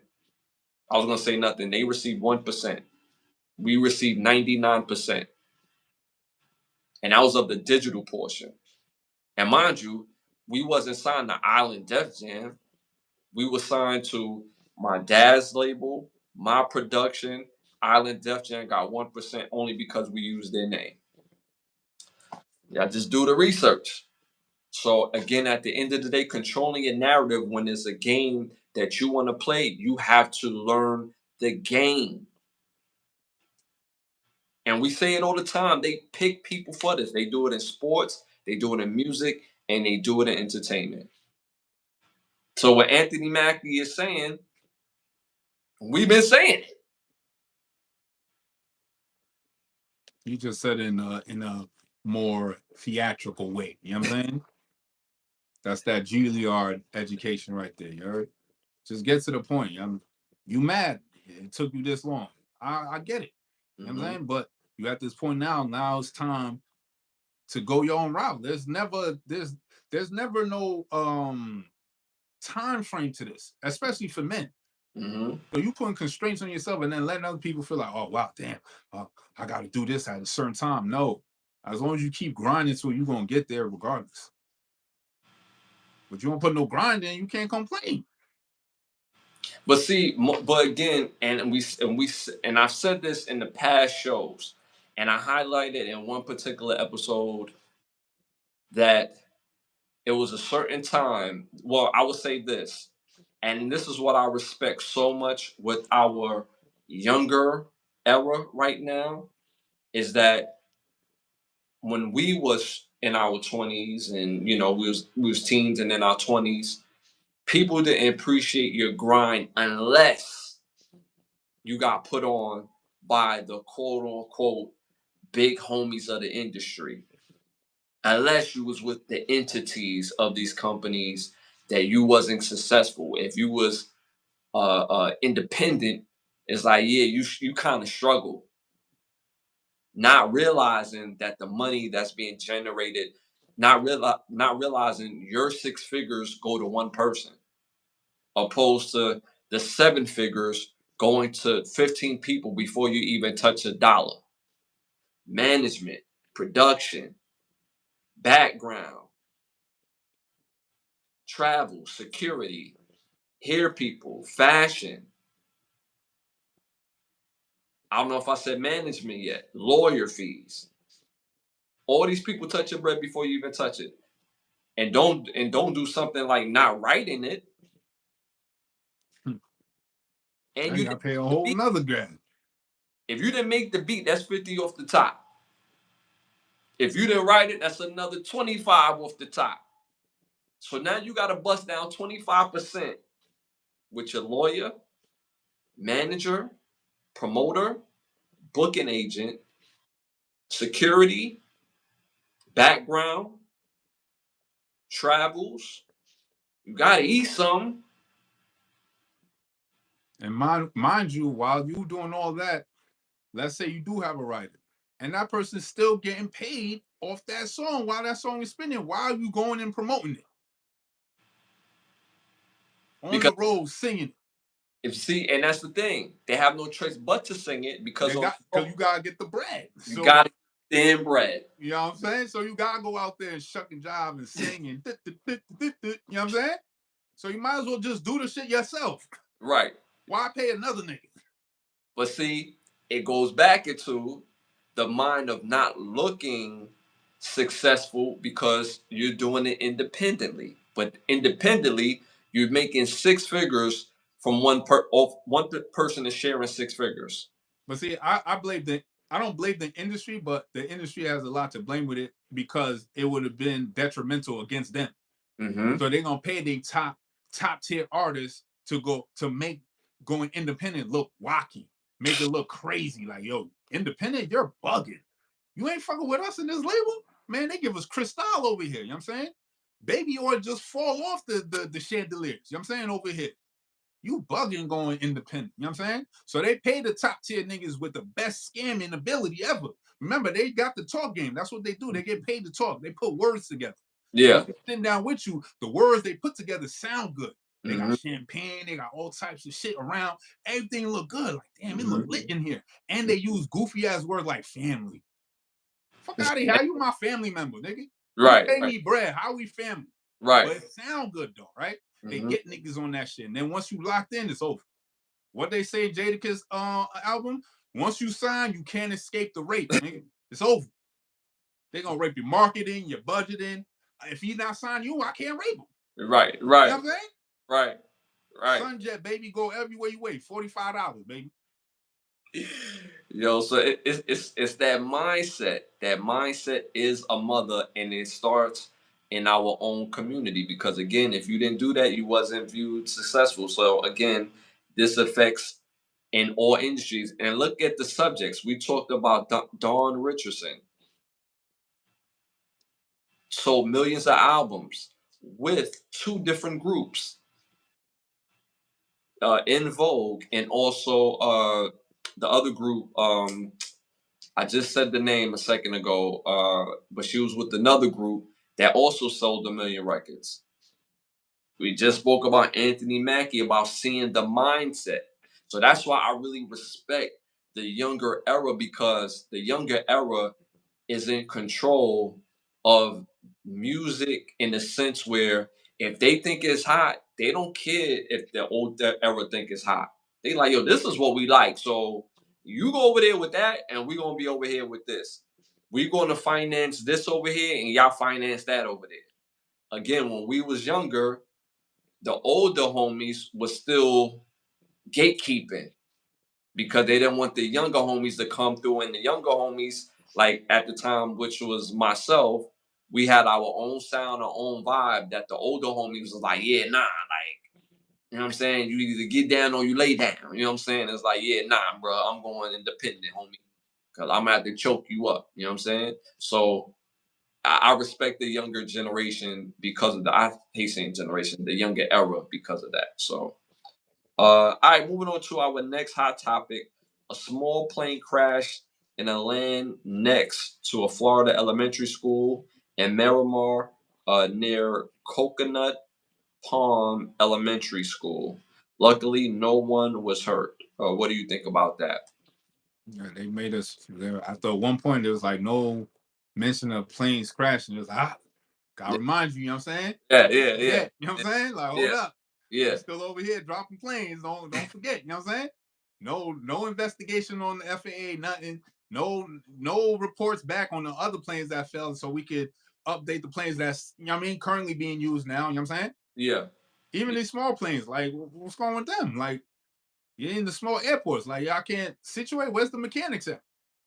I want to know who's giving out flying license, because it obviously it don't take much to get a flying license, because we got all these crashes all over the place. They said plane, so there's no company that's claiming this plane, and it's like, yo, so y'all just. I thought it was the strictest of rules to get in the friendly skies, and it is real friendly now because everybody flying and everybody crashing. Hmm.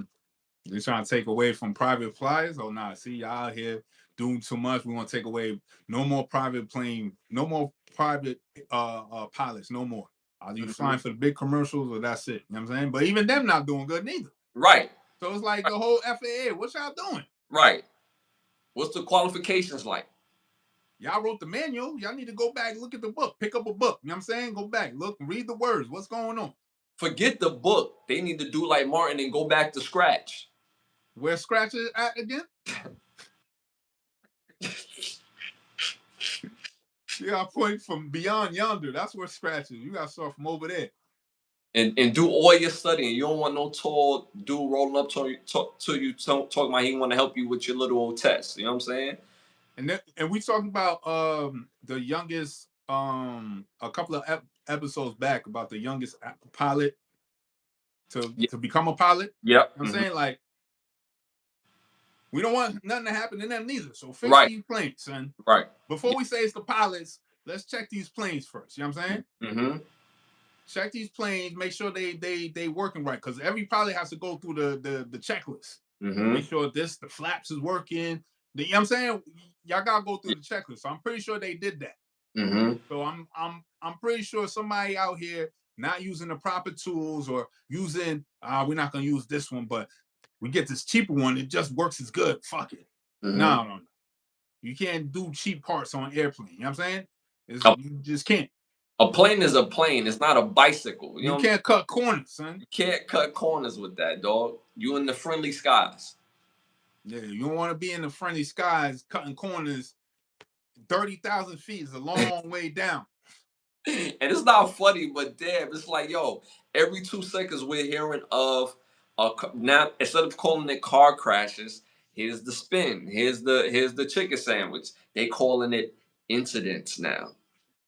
Yeah, because plane crash is too much. But it's Mm. what it is. It's a damn plane crash. Because when we Right, was growing up, plane crash doesn't happen like that, but they called it what it is. right, And then right. when it did happen, it was damn near tragedy. It was whole FAA everywhere, swimming Yeah, ducks all over. You know what I'm saying? you know what I'm saying. We didn't do that. You know what I'm saying. Nah, we didn't do that. It's DA all over here. You know what I'm saying? That's a DA car right there. Yeah, I just watched that movie the other day too. Yeah, But DA in my town not informing me? Bro had to fix his glasses. They didn't even holler at him when they came to town. yo, that movie never gets old. All right, moving on to our next hot topic. Cameron and Mace has changed the sportscasting experience forever. So it popped up on the show First Things First, where there was a segment they was talking about the Dallas Cowboys uh, free agent signing period. So Greg Jennings, who was on there, Nick Wright, who's the host, along with Chris Bassar and Kevin Wiles. So the group of the show was like, we're going to give the Cowboys an F for their moves and acquisitions in the offseason so far. Greg Jennings jumped out the window, said, you might give him an F, but I'm going to give him the big D. And Pause. he thought he was snapping with that because Dallas is known as the big D. So, but when he said it, Nick Wright and Chris Broussard both like looked at each other like, Like, hey, who gonna say it? like, dog, you out of pocket, dog. So, and they continue to let him, cook, but they couldn't help but to look at each other and continue like to laugh and Because like, that seasoning was a little off. You know what yeah, I'm saying? yeah, you know what I'm saying. So shout out to Cam and Mace for changing the sports casting experience forever, because now, growing up in the 90s and the 2000s, those Was sports a cast say all types of stuff, and we never, I guess I never thought to think of pause and, like, hey, yo, now it's heavy in the DNA. It's like, yo, watch what you say, regardless on what show you on, whether it's melanated bras or Caucasian bras. Like, yo, watch what you say. No, it's probably because it's like, yo, when we growing up, they used to say outlandish and out of pocket lines, Yeah, and the sentence structure with these phrases y'all said was like, yo, whoa, like, come on, man. Didn't you just hear what you just said? Like, bro, that's out of pocket, yeah, right? yeah, So it's just good and refreshing because there's been many a times where these sports commentators would just say the most outlandish stuff and just it just be cool. yeah, Like, nah, son. Where we grew up, you just can't say certain words around certain people. You just can't put certain words together. Like, yeah, you just gotta be mindful of that. And like, if you have to say certain words and there's no way around it, there has to be a pause moment. It's just the rules. I ain't make up right, these rules. I just grew up in it. You know what I'm saying? And that's what it is. And I'm gonna die on that field, like, because that's what we grew up on. That's what it always been. And shout out to Cam to reinvigorate that, because I felt as though it died like in high school almost. You know what I'm saying? yeah, yeah, But yeah, the phrases and the syntax structure of these outlandish terms did not die. So I'm glad we right. have to bring these back because niggas been wilding for a while. Son. Right. Yeah, the only thing that's only weird when I watch Cam and Mace, their narrator Treasure Wilson, she says pause, and I'm like, why are you saying pause? Like, you're a lady. Like, pause don't It work. don't apply to you, Yeah, it but don't it's just apply to you. so lit. It's just you just gotta get in on it. You know what I'm Yeah, saying? yeah, that's true. It damn sure don't apply to her. Women, y'all Yeah, can say whatever y'all want. It's whatever, but yeah, it's yeah, passe for y'all. But men, yeah, we have to sentence. We gotta structure our sentences a little bit better. You know what I'm yeah, saying? yeah. Shout out to her because she caught Cam one time. He said something wild, and she just couldn't stop laughing. And she was like, "Yo, you didn't even catch yourself just now." And Mace was like, "Yo, what did he say? What did he say?" Because Mace, Mace, he don't miss no chance to, what I'm saying, to get on Cam as well. Pause, and to get a part of that joke. But yeah, so shout out to them for changing the sports cast experience. There was one time Le'Veon Bell was on there, and he said the most wild. That's yo. He's like, yo, I'm just gonna let you cook, but nah, you talking Yo, about, yo, you happy and you sweating and you like, oh, so what's going on here? like, hey, yo, like, what's going on? Yo, shout out to them, man. It's just bringing real back. Like all this structured speaking, and you sound like you all like tight. You know what I'm saying? You gotta open up your, you know what I'm saying? Let that top button breathe. You know what I'm saying? loosen it up. You know what I'm saying? Loosen it up, son. Unbutton the you got the three-piece suit on, huh? Yeah, Sitting down. yeah. You know what I'm With the saying? top, with the With top. the tie on. You know what I'm saying? Breathe a little bit. You know what I'm saying? So yeah, they caught him pretty good. I am moving on. Pause. Moving on to our next hot topic. The Department of Health and Human Services has granted associates of Doge access to now target child support incomes and their database. What do you think about that? First of all, Department of Health, you need to tackle why the hell they ain't solved no health shit. You know what I'm saying? Like, what are y'all doing? People still dying of what you call of high cholesterol, Mm-hmm. blood. You know what I'm saying? What's the other one? That's diabetes. Diabetes, yes. Mm-hmm. But Department of Health still around. What health did y'all stop? Y'all the ones that told us eating a 3-course meal was part of a complete breakfast. And Eggs, bacon, milk. You know what I'm saying? That was y'all. fruit with Fruitopia, grape, peanut butter and jelly, all in one meal. You know what I'm saying? Balance diet. Focus on why is it that certain products that's put in the food is banned in other countries, but it's cool here. Mm-hmm. Why is that? Mm-hmm. Before you tackle child support, why is that a premise? Why does that even exist? Because if other countries ban it, why don't we follow suit? You know what I'm saying? Mm-hmm. Why is all this food addictive? When I was in Colombia, the food was completely different and fresh. Even in like small stuff that you could, that's subtle, like let's say ketchup, for instance, it didn't have the same concentrated salt or sugar in the ketchup, and it still tastes amazing. And you don't feel like you're about to pass out. You know what I mean? So it was different. There was things that they have there. I mean, that they don't have there. They have a version of it. So that, for example, you know, if we have Pop Tarts, they will have their version of Pop Tarts, but it won't taste as sugary, and it's not made with the same fibers because, for those who don't know, Pop Tarts is very soy based, and for guys that results into having titties. If you eat a lot of Pop Tarts, you're gonna gain breasts because of the fiber what's in Pop Tarts. Over there, they have their version of how they make it, and it doesn't have the same effects because they don't make it, with all the added preservatives. So, but here we pass it through and keep it pushing, and high cholesterol, diabetes, high, bad heart rate, bad hearts. Your heart would just give out like all different types of stuff. Facts. So, I mean, not in Department of Health. Like, what about sexual STDs? We live in a country where something as uh not HIV, damn, herpes. 1 out of 2 adults carry herpes in this country. I don't know about you, but that's high as shit. That's high as a motherfucker. That's half. They don't get no higher than that.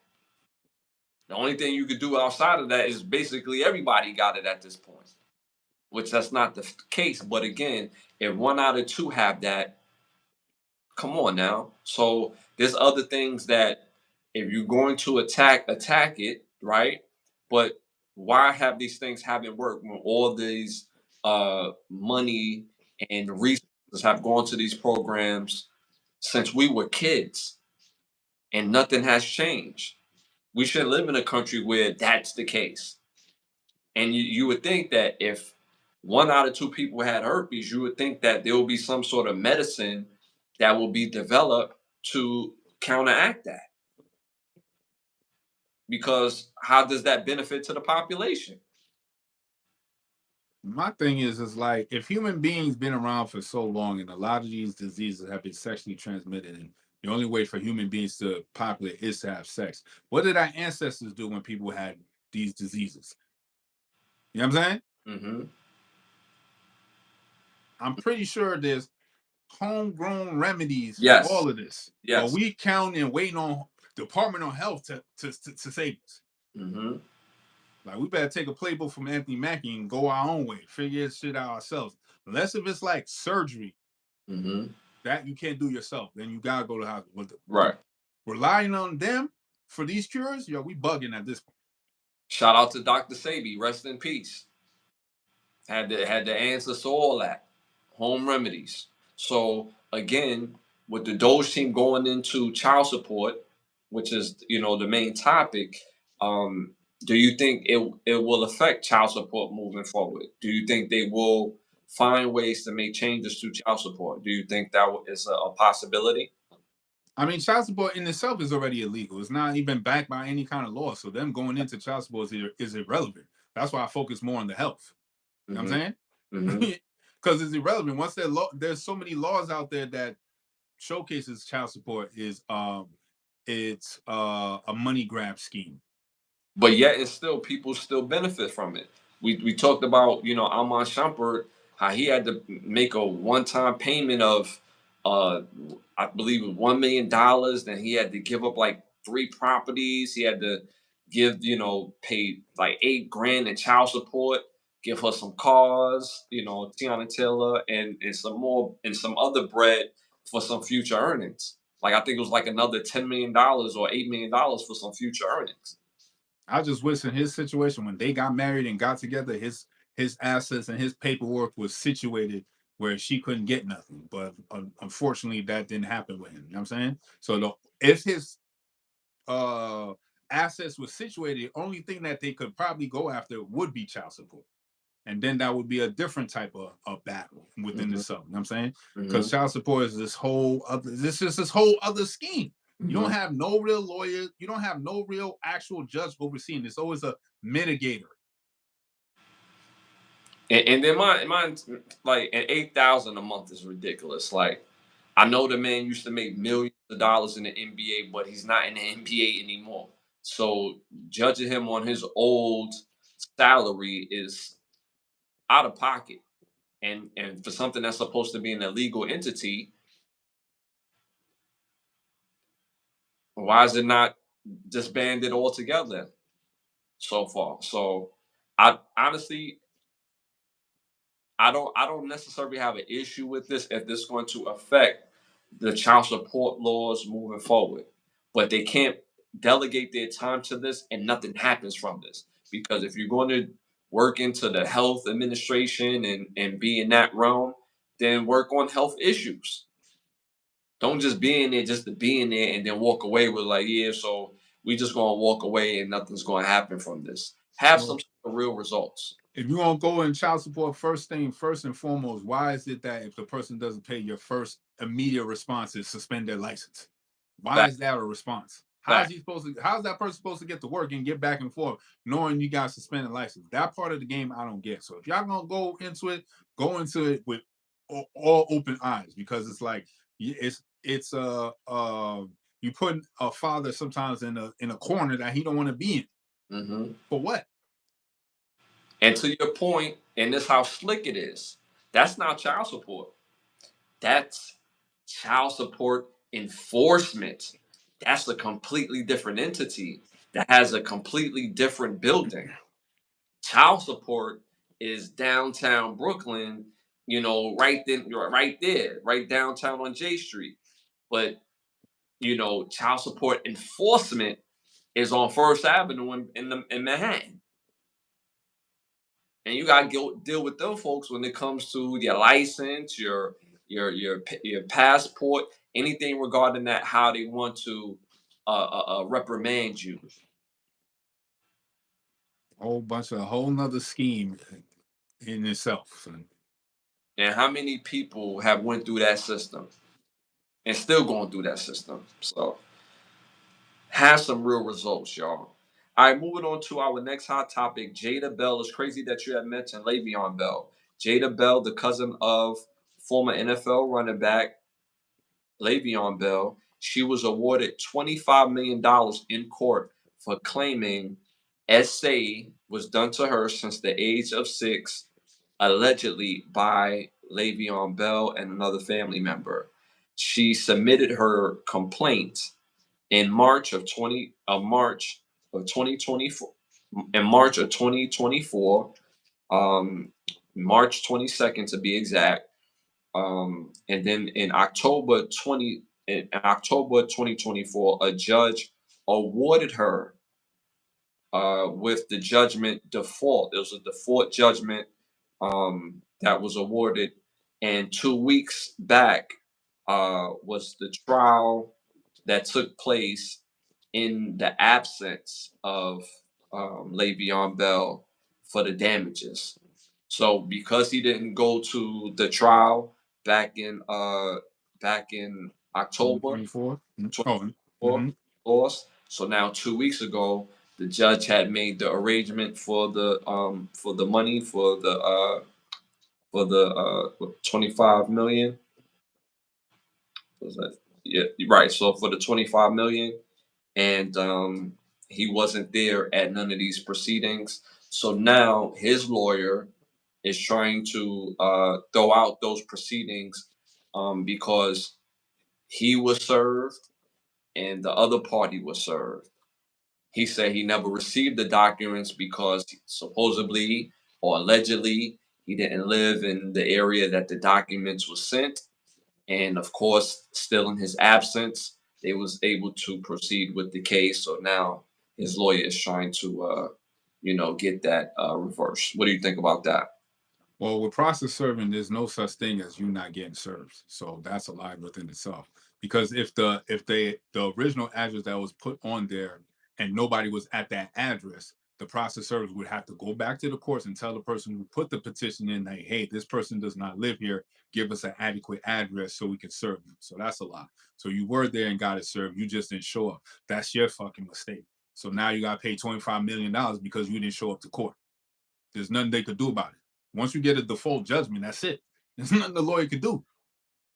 They could make it seem like they could do something, but no. You had to show up at that day to court, and you did not show up. You didn't send a lawyer. You didn't send a representative. Nothing.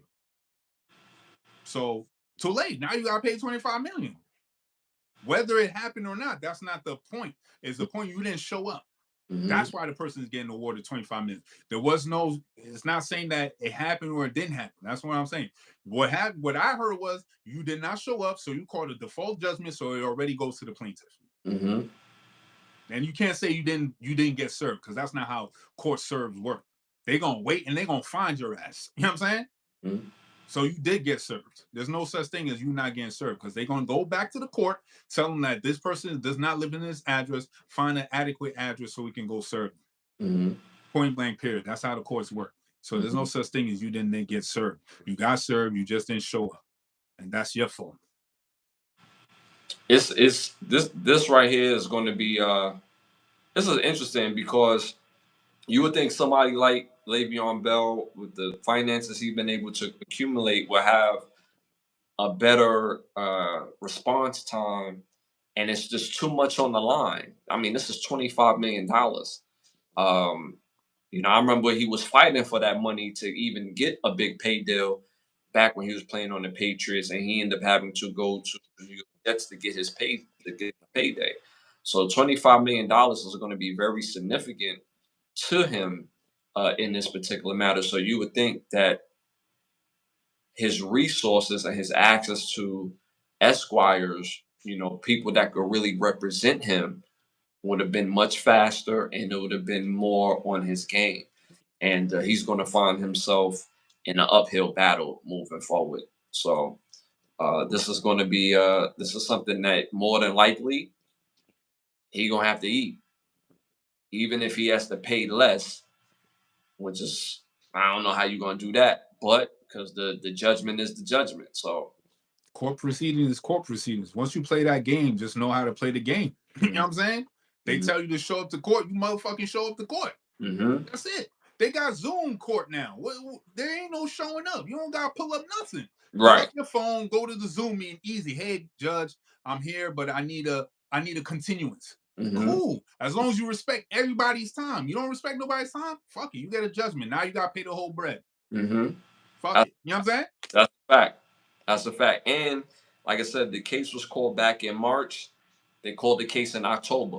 Come on, they give you ample time. The court don't give you 7 days. They give you 30 days. They give you ample notice. They send letters. They send niggas to your crib.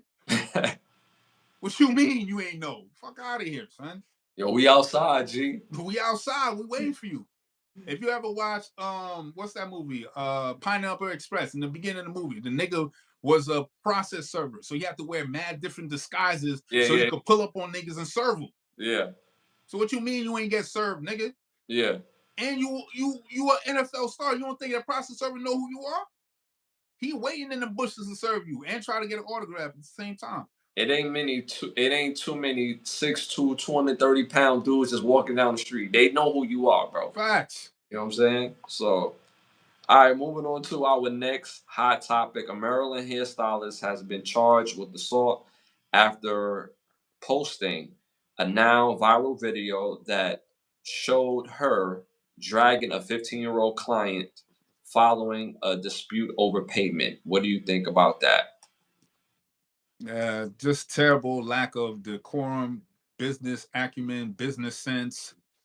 That situation, payment should have been already handled with the parents before Mhm. the. You know what I'm saying? You should have Yeah. been talking to the mother of the child.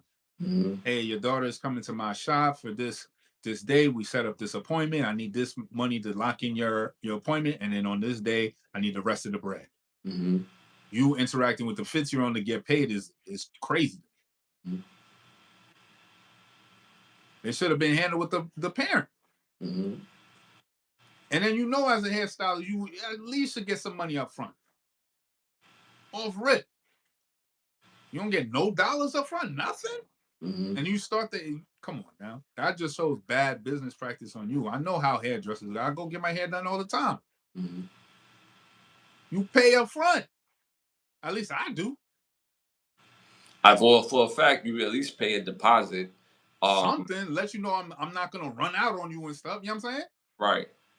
You know what's crazy? Like, there's two ways about this for me because I didn't have my dad to pay for my haircuts at 15. I rolled in there, paid for my cuts, and you know what I'm saying? They dealt with me, right? If we had a dispute about payment, then I would have had to deal with it, and then they would have had to deal with my pops later on, or a brother or a cousin or something, coming to retaliate or something like that. This particular situation, this could have easily got more out of control. I think she really messed up is when she posted it. Why post it? If you dragged this young lady, did what you did to her, now why post it? What was the point of posting it? You're posting somebody that, like, this is the representation of your business. So when you post it, you're like, well, don't mess with me and my money or you're gonna get dragged. That doesn't say that. That just says ghetto. That looks ghetto. What No, we call it, homeboy business. right. Like Nobody, just because you got a shop in a brick mortar doesn't mean you know how to do business. right. Right. It looks extremely ghetto. And of course, if she don't pay her bill, then you deal with the parent.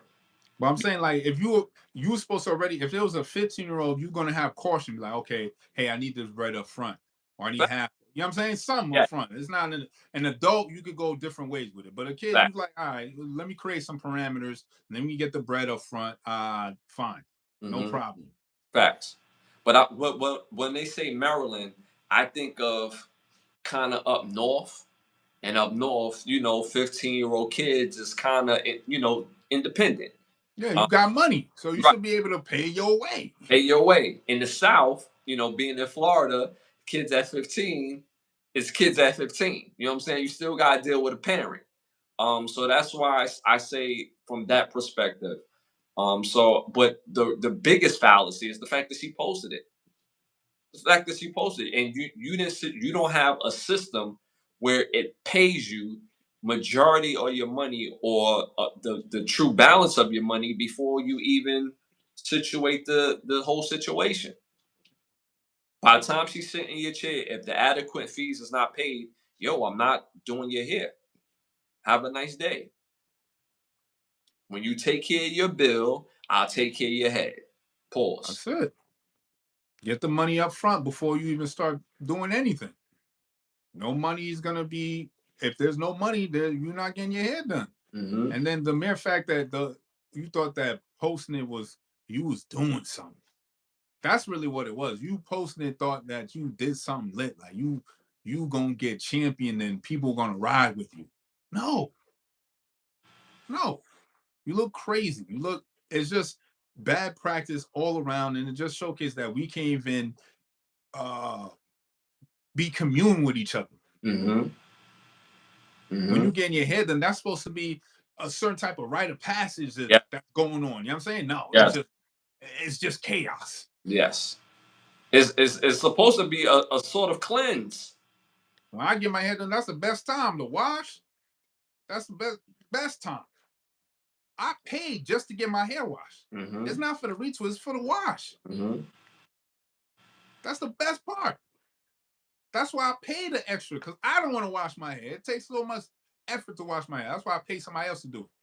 And I pay for it because it's the best feeling to get when you sit down, you get your hair washed, and you're about to get the retwist, you're about to get the braids, they throwing the oil on. It's a whole process. The whole process. Come out I'm feeling. mad I ain't never had my hair growing up when I was young. I just always had the season and the wave. So I Yeah, never had yeah, this yeah, growing up. So yeah. now as an older, I appreciate it more. Mm-hmm. I appreciate my hairdresser. It takes 2-3 hours to go through to go through this. Yeah, You know yeah, what I'm saying? yeah. So I pay them their worth Mm-hmm. because it takes a lot to do somebody's hair. A lot of you know what I'm saying? The amount of See what you. contortion in your hands and your fingers, you know what I'm saying? Uh-huh. And Or stupid. I don't know. So that's just crazy. But that's just wild to me. Like bad Yeah. business practice. Bad business practice. Bad business altogether. All right, moving on to our next segment, y'all.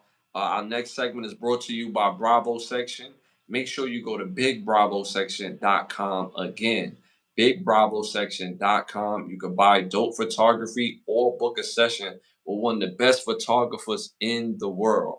If you're in the Miami area, if you're not in the Miami area, he will still come out and take care of your session. But it starts at bigbravosection.com. You got a petty thought for us? Black's Law Dictionary, petty words. I got some heavy hitter words for y'all. So remember, this segment is very important. Words are very, very important. So when I'm reading the definitions of these words, the words and how they put them together are also very important. So, first word on the list, you've heard this one a lot: collective bargaining agreement. When do we always hear that? When they're talking about the NBA, the NFL, they got come together and talk about the collective bargaining agreement, right? All right. So this is the definition. It's an agreement between an employer and a labor union which regulates terms and conditions of employment. The joint and several contracts of members of union made by officers of union as their agents establishing in a general way employees against union in matters which affected all members alike alike or large classes of members, particularly those who are employees of the party particularly of those who are employees of other parties to contract, right? Mm-hmm. Collective bargaining agreement. Next word, shout out to Rowan Jack for this one, is judge. So we mentioned judge before. Mm-hmm. Judge is an officer or so named in his commission who presides in some court, a public officer appointed to preside and to administer law in a court of justice, the chief member of a court, and in charge with the control of the proceedings and the decisions of questions of the law or discretion. A public officer who, by virtue of his office, is obtained with judicial authority. Any officer authorized to function as or for judge in doing so in specified acts. So a judge is basically an officer who just deals with the proceedings of a said court or said or said specific acts. So it could be a judge for uh basically that this full judgment Levain Bell Mm-hmm. had, or it Mm-hmm. could be the mediator for which one called Iman Shumpert and their divorce Yeah. case. All right. Mm-hmm. So Mm-hmm. next word on the list is law enforcement officer. So those whose duty it is to preserve the peace. Remember, I said pay attention to words. Law enforcement officer. Where in those words denounce peace? You know what I'm saying? So Mm-hmm. peace. Those in duty are those to preserve the peace, but they are law enforcement. So they're just enforcing the law. Nothing about enforcement sounds peaceful to me. At You all. force something on somebody. You doing it peacefully? Mm-hmm. You know what I'm saying? So Mm-hmm. last word on the list is lawyer. Again, shout out to Rowan Jack for law enforcement officer and also lawyer. So a person learned in the law as an attorney, counselor, or solicitor. A person licensed to practice law, right? A Mm-hmm. person who prosecutes or defends causes in courts of record or other judicial tribunals of the United States or of any of the states, or whose business it is to give legal advice or assistance in relation to any cause or matter whatever. Lawyer. So these words this week are collective bargaining agreement, judge, law enforcement, and lawyer. Again, if you have words out here that we use on a day-to-day basis and you want to know the legal definition of these words, again, my 6th edition law library book, the Black's Law Dictionary, it's pretty decent, but again, like I said, there's a bunch of words in there that's not in there, and that's a 6th edition. That was in 1961. So, you know what I'm saying? So again, if you have words out here y'all want me to look up for the next episode, put it in the chat. Lit, lit. Make sure y'all serious with those words on top of that. So send my bro some words. Fire segment, bro. All right, moving on to our next segment. Keep the lie live segment.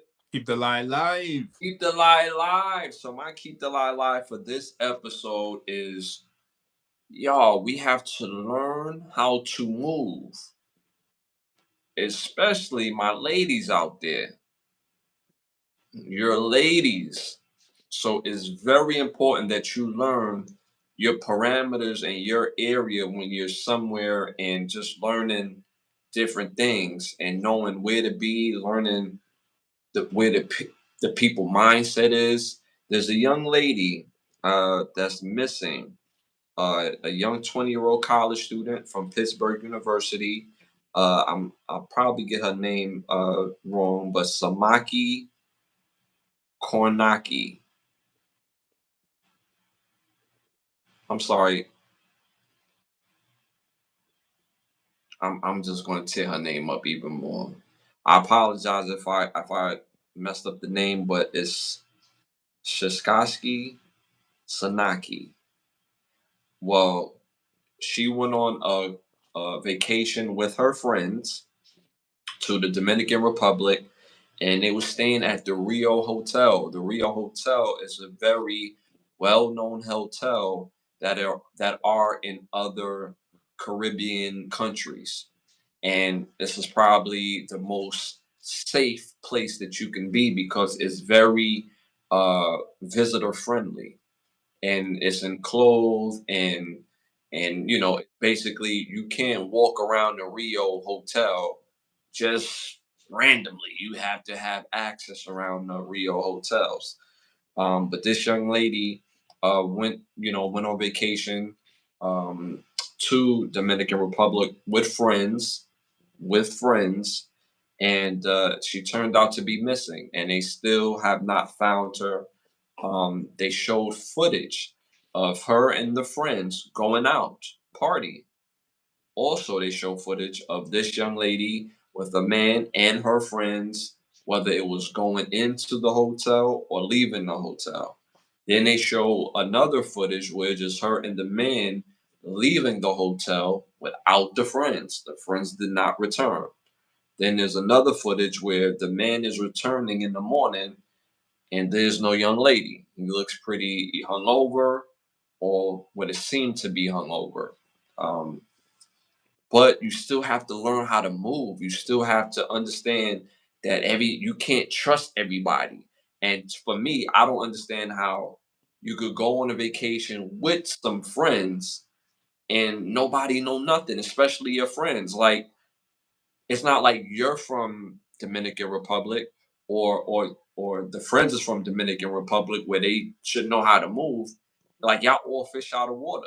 So you would think that there's better communication and keeping each other safe. So learning how to move is very important. And I wish for the safe return of this young lady. But I honestly believe that the locals and the local authorities and the people who are going there, whether it's FBI or whether it's Pittsburgh PD or whatever the case may be, I believe that they already know what happened, but they have to wait a certain amount of time to tell the public. Um, but the guts of this is that you have to learn how to move. Whether you're on vacations, ladies, y'all not safe. Y'all not necessarily safe when y'all go to other countries. Stay on the resort. Stay at the pool. Stay in confined places where you could enjoy yourself and be safe. Stay in your room. Stay on the balcony. Take all the pictures. It's not safe just you out here moving accordingly and you have no backup. Because even with her two friends, I mean, that's not really no real backup either. But at least there's more of y'all to, to band together. It's a harder fight if a man has to deal with three women opposed to one. Still probably gonna take the L, but it's a harder. It's too much going on. It's a lot of commotion. Men don't like a lot of commotion. It's like, what the hell with that. Move on. So you have to learn how to move, whether it's individually and as groups. There's no way that these other young ladies is able to make it home safely, and this young woman is not with her family safely. So that's my keep the lie alive for this episode. Anything you want to add to that? I'm checking the friends. I said the same thing. I'm checking the friends. You know what I'm saying? Off rip. Because I don't understand, like, see, when it comes to men, when I say somebody's my friend, like, that's not some loose term I just throw out there. You know what I'm saying? Yes. When I say this person is my brother, like, that's not no loose term, like, oh, this my bro. No. Not this my bro, this my brother, which means that we have a certain sense of responsibility for each other. You know what I'm saying? So if we going somewhere and we meeting up there, whether we going there together or we meeting up there, it's a certain sort of responsibility for each other. It's like when we there, we looking out for each other. And then if I see you with a joint, you see me with a joint, we give each other the head nod like, you know what I mean? I'm a breeze. I'm gonna handle my thing. You know what I'm saying? Even as men, we still look out for each other, even though we can hold our own. But it's still better that you got somebody looking out for you. So in the flip of it, women, you're not in that same position because physically y'all can't protect yourself by yourself. So if you're in a group, you have a way better chance, just like my bro said. So how is it that y'all get separated? And then again, y'all in America, America done baby some of y'all. Y'all think how it is here is like that everywhere else. No. You gotta be on your P's and Q's in these other countries, especially that you're an American. They already know you coming in from the damn from Consuela at the damn gate. Right. You know what I'm saying? Consuela already know. Oh yeah, these cats is coming in. You know what I'm saying? Yeah. I'm always on a swivel, no matter what. Why is it women feel that they cool, that they straight? How is it that the weaker of our species get to chill the most? Us as being stronger, we don't get to chill. We stay on point. There's no chilling on our wave. Nah, just because I'm stronger, that means I could cool, be chill? Now, hell no. That means I gotta be more on my P's and Q's. So if you're in a position where first of all, you're in another country, already you gotta be on your P's and Q's. Don't take drinks from you know what I'm saying? Bro, I'm watching my drinks. After I put the drink down, that's it. Another drink. Just because I'm through, you don't think they don't set me up too? One sip of the drink, I'm out of there. So if I'm on my P's and Q's, why are you women not focusing being on P's and Q's? DR is not the place for you to just be out here just willy-nilly. Definitely not. Because there's no laws out there really. So if you're not staying on the resort, and the people tell you, do not leave the resort. That's the first thing they tell you. That's the first thing they tell you. Don't leave this resort. Don't fraternize with locals. Don't do none of that. But see, as a man, I'm good. I could dip off in the resort because I'm from Queens. We always on our P's and Q's. That's a fact. We's always staying on point. So I could dip off and go to and fuck with the locals because they already know, like, oh, all right, he all right. We're gonna be cool with him. We ain't gonna you know what I'm saying? But I already know I'm in behind enemy territory. Oh, So I already know how to move. right, right, right. They could call a whole bunch of wands just pop up out of nowhere. Mm-hmm. Now what? But guess what? I got the gift of gab, baby. I'm gonna make a couple of them niggas laugh. You know what I'm saying? And then what? You're gonna have to pass me some roast con pollo. You know what I'm saying? See, my brother's superpower is comedy. My superpower is I look kind of crazy, which I am, but you know, I've toned it down throughout the years. But that's my bro's superpower. He make anybody laugh, you know, Word. especially if they want to be serious, you know. That's not the time to be serious. You know what I'm saying? Right. Not today, but like, yo, you gotta laugh. Why are you so tight? You know what I'm saying? It's them Yeah. tight ass jeans you got on. You know what I'm saying? Loosen them up. You know what I'm saying? So, See, but it's a tragedy. It's like me being a father and having a daughter. It's like you gotta be extra on point. Having a daughter just makes you. I thought it was on point before. It's just I'm extra on point because there might be somebody out there that's gonna deprogram the program. So I gotta stay on point. and believe it or not for you because you know this already, but for those who are in the chat, when your children are young, you worry, but they're in your care. So when they're in your care, it's like you worry, but you know that whatever that it is, you can nip it in the bud. As they get older, you get more worried. I have a 22, my daughter's going to be 22 years old.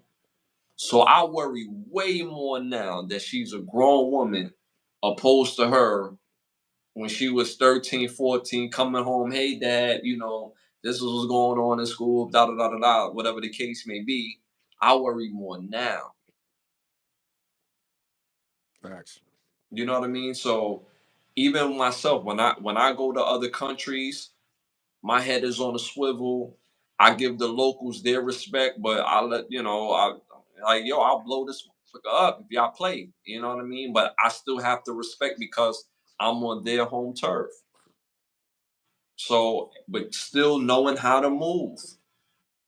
I'm even if I'm with the locals, which is crazy because I could be with the locals and be safer with the locals opposed to three women who did not leave the resort. That's wild to me. So the fact that they was, you know, when you go on vacation, everybody know you're trying to, you know, you're trying to smash out, but there's ways of smashing out and still being aligned with each other, which my bro was talking about. If he got a chick, I got a chick, and we give each other that look like, yo, it's about to go down, you know what I mean? At some point, I gotta come back.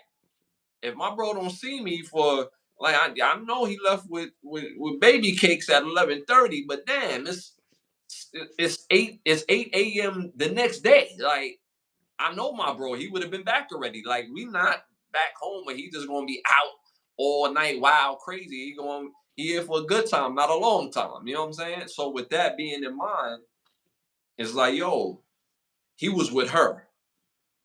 So we need to find her and then situate. So why is that if these ladies seen him with this man, why the man and the friends are not the first to be targeted? Because again, when I heard the story, I immediately thought of the friends. Why is the friends going home without the friend? I was in this one situation years back. Me and my niggas was all in Cancun, and we was partying in this one club. It was like this club had to have like 10,000 motherfuckers in the club. Mm-hmm. Crazy, the crazy. When I mean my party life is, I got stories for days. But this particular story, it's like 10,000 niggas in the club. You know what I'm saying? So we up in there popping hella bottles, whatever, right? I look to my left. My man's is already faded, like gone. You know what I'm Mm-hmm. saying? So I could have been like, oh, he good. You know what I'm saying? He a Right, grown man. You know what I'm saying? He should have been able to hold his liquor. You know what I'm right, saying? right. He should be awake right now. I could have been one of them niggas and like, I'm gonna find something else and dip off over here and like he should be good. Hell no, son. We in Mm-hmm. Cancun. What happens if I leave and I knew knowingly I saw him passed out and then the next day something happened? What am I gonna tell his moms? Right, right. Hell no. I picked my bro up like, nah, my nigga. I gotta take you to your room. And Mm-hmm. I walked my nigga to his room. Mm-hmm. Made sure he was in his room Mm-hmm. before I left. Mm-hmm. Yo, nigga. And then on top of that, I ain't leave you on the bed. You might choke on you. You know what I'm saying? Right, right, Wash your face, drink some water, sleep on your stomach, right, sleep on the side of the bed. So if you gotta throw up, you just throw up on the floor. You know what I'm saying? right, Looking out for your bro. right. Why don't y'all sisters have that same sisterhood? Mm-hmm. Because I'd be damned if his mom came at me, where were you when my son was this and that and the third? How am I gonna look her in the face and be like, I was chasing tail? Nah, hell no, son. Sorry. I'm gonna Right, make sure my bro get home, you know right, what I'm saying, safely. You feel right. me? That answer, We in a whole nother country. bro, that answer is not suitable for your bro, your brother, and telling his moms that. That answer is not suitable. I can't look his moms in the face and tell him that knowing damn well she cooked a meal for me at the crib. I ate a plate at her house that she cooked for me. And I'm gonna let her son just so I'm sorry. I just move a little differently. You know what I'm saying? Like if we go together, we won't leave together unless you give me that I'm good. Mm-hmm. I'm gonna hold my own. All right, cool. Mm-hmm. But it's If I don't get that look from you, yo, we mm-hmm. leaving together. You know what I'm saying? Mm-hmm. But even when bros dip, you still expect bro to return. Yeah, because we holding the spot down. You know what I'm Right, saying? You right. gotta come back to the spot. Let us know you good. So for example, bros, we go if we going to get tail, right? That's going to be a couple hours of work. You're not going to not see bro for the if we you know what I'm saying if we there Monday, you're not going to see bro until pop up Thursday. Like yo, it was crazy. I was with old girl, and we ain't see you the whole week. Men, we don't do that. Even going, as a group and rocking out, with the locals and the ladies of the other We country. go move our way that night, and the next morning, yo, nigga, I got a story for to tell you. Come on, we just know how to move, but I think the basis of it, on top of that, is that men, when we move, we're actually going to places with our bros, with our brothers. A lot of women, they go with what they call traveling groups. They're not necessarily friends, but that's her traveling mate, and they know how to have a good time on a vacation. But this is somebody she don't even know for real. How you go on vacation with people you don't know? That's crazy to me. And And you this expect them to look out for you? and You this is don't a know this regular, person. yeah. This is a regular Hell nah, son. this is a regular thing. Women do this all the time. Nah, it's insane. It's insanity. Like, damn, how long you know her? Oh, I don't know her. Huh? Like, If but y'all if so I go on vacation, I go by myself. I don't know nobody. You know what I'm right, saying? right, exactly. But that's I'm the here for self. I don't know nobody. People I meet you there. mm-hmm, But again, it's just like I guess it's just me. Even if I don't know you and we at the same resort, what's going on? We link up, we go out. I gotta look out for you now. You know what I'm saying? mm-hmm, Because mm-hmm, now you my responsibility. mm-hmm, It's just how I move. Like you can't be around me and we moving and moving about, and I just don't give a fuck how you move. mm-hmm, Nah, mm-hmm, let me know you about to dip. Give me that look. All right, mm-hmm, do your thing. I'll catch mm-hmm, you tomorrow. mm-hmm.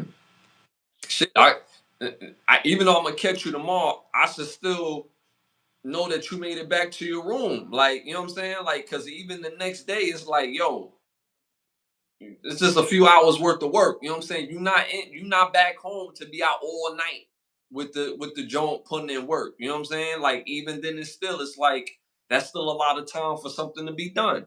That's at least how I think of it too. So at the end of the day, you have to learn how to move. Ladies, learn how to move. Make better decisions when you're traveling to these different places. And again, I'm not necessarily blaming the young lady for what could possibly happen to her. I honestly hope that she's captive somewhere, they find her, and they actually rescue her. That's what I hope. But then and still, you have to learn how to move. It doesn't remove the fact that you have to learn how to move. That's my Keep the Lie Live for this episode. Y'all, I want to thank y'all for tapping in. Y'all been amazing in the chat all night long. Shout out to our badge holders. Shout out to our day ones, man. Shout out to a couple of them. I'm going to mention them real quick. Shout out to Roman Jack, as always. Rowan Jack is the man. Pause. Ebony Fire in the building. Shout out to Biggs. Shout out to Philippe from Brazil. Shout out to Sherwood. Shout out to Solo Slim. Shout out to who else? I'm gonna go back but so far. Shout out to Give Me a Second. That's a funny name. Shout out to all of y'all that tapped in. That's too many of y'all. But again, thank y'all. I just want to take the time to thank some of y'all individually. We appreciate y'all tapping in. If this is your first time tapping in, know that we have over 300 rewatchable videos of this podcast on this channel. So make sure you tap in. We're on every Sunday, every Thursday at 10:30 p.m. Can the Brothers Get a Rap podcast? Also, make sure you tap into the Overstand podcast on this channel every Monday at 9:30. Why understand when you go overstand? I want to thank some of our sponsors of the show. Bravo Section, Button Snaps, OUV Records. If you're interested in becoming one of the sponsors of the show, you can hit me on Instagram at Ashley Lovechild, or you can hit my bro on his Instagram at Bravo section _. So if you're interested in becoming one of the sponsors of the show, hit us up on Instagram. Also, we got these cool stickers for our members who are in the chat. So make sure you tap in, let us know in the email, so that way we'll be able to send you out the Can the Brothers Get a Rap stickers just for y'all. So make sure y'all tap in as well. Again, tap into the membership portion of the page. Different memberships, different access. Also, this show is brought to you by Button Snap, so you get the finest of movies, shows, documentary, and original content for your viewing pleasure of $4.99. Again, button hyphenated sign snaps.com. Be on the lookout for my new music, but in the in between time, type in Ashley Lovechild. My music will pop up, and make sure y'all continue to support. I know my brother got his website. Tap in to bigbravosection.com. Tap in. Man, you already know, man, we're going to tap in this Sunday at 10:30. And you already know it's love. And we'll see y'all Sunday at 10:30. We out.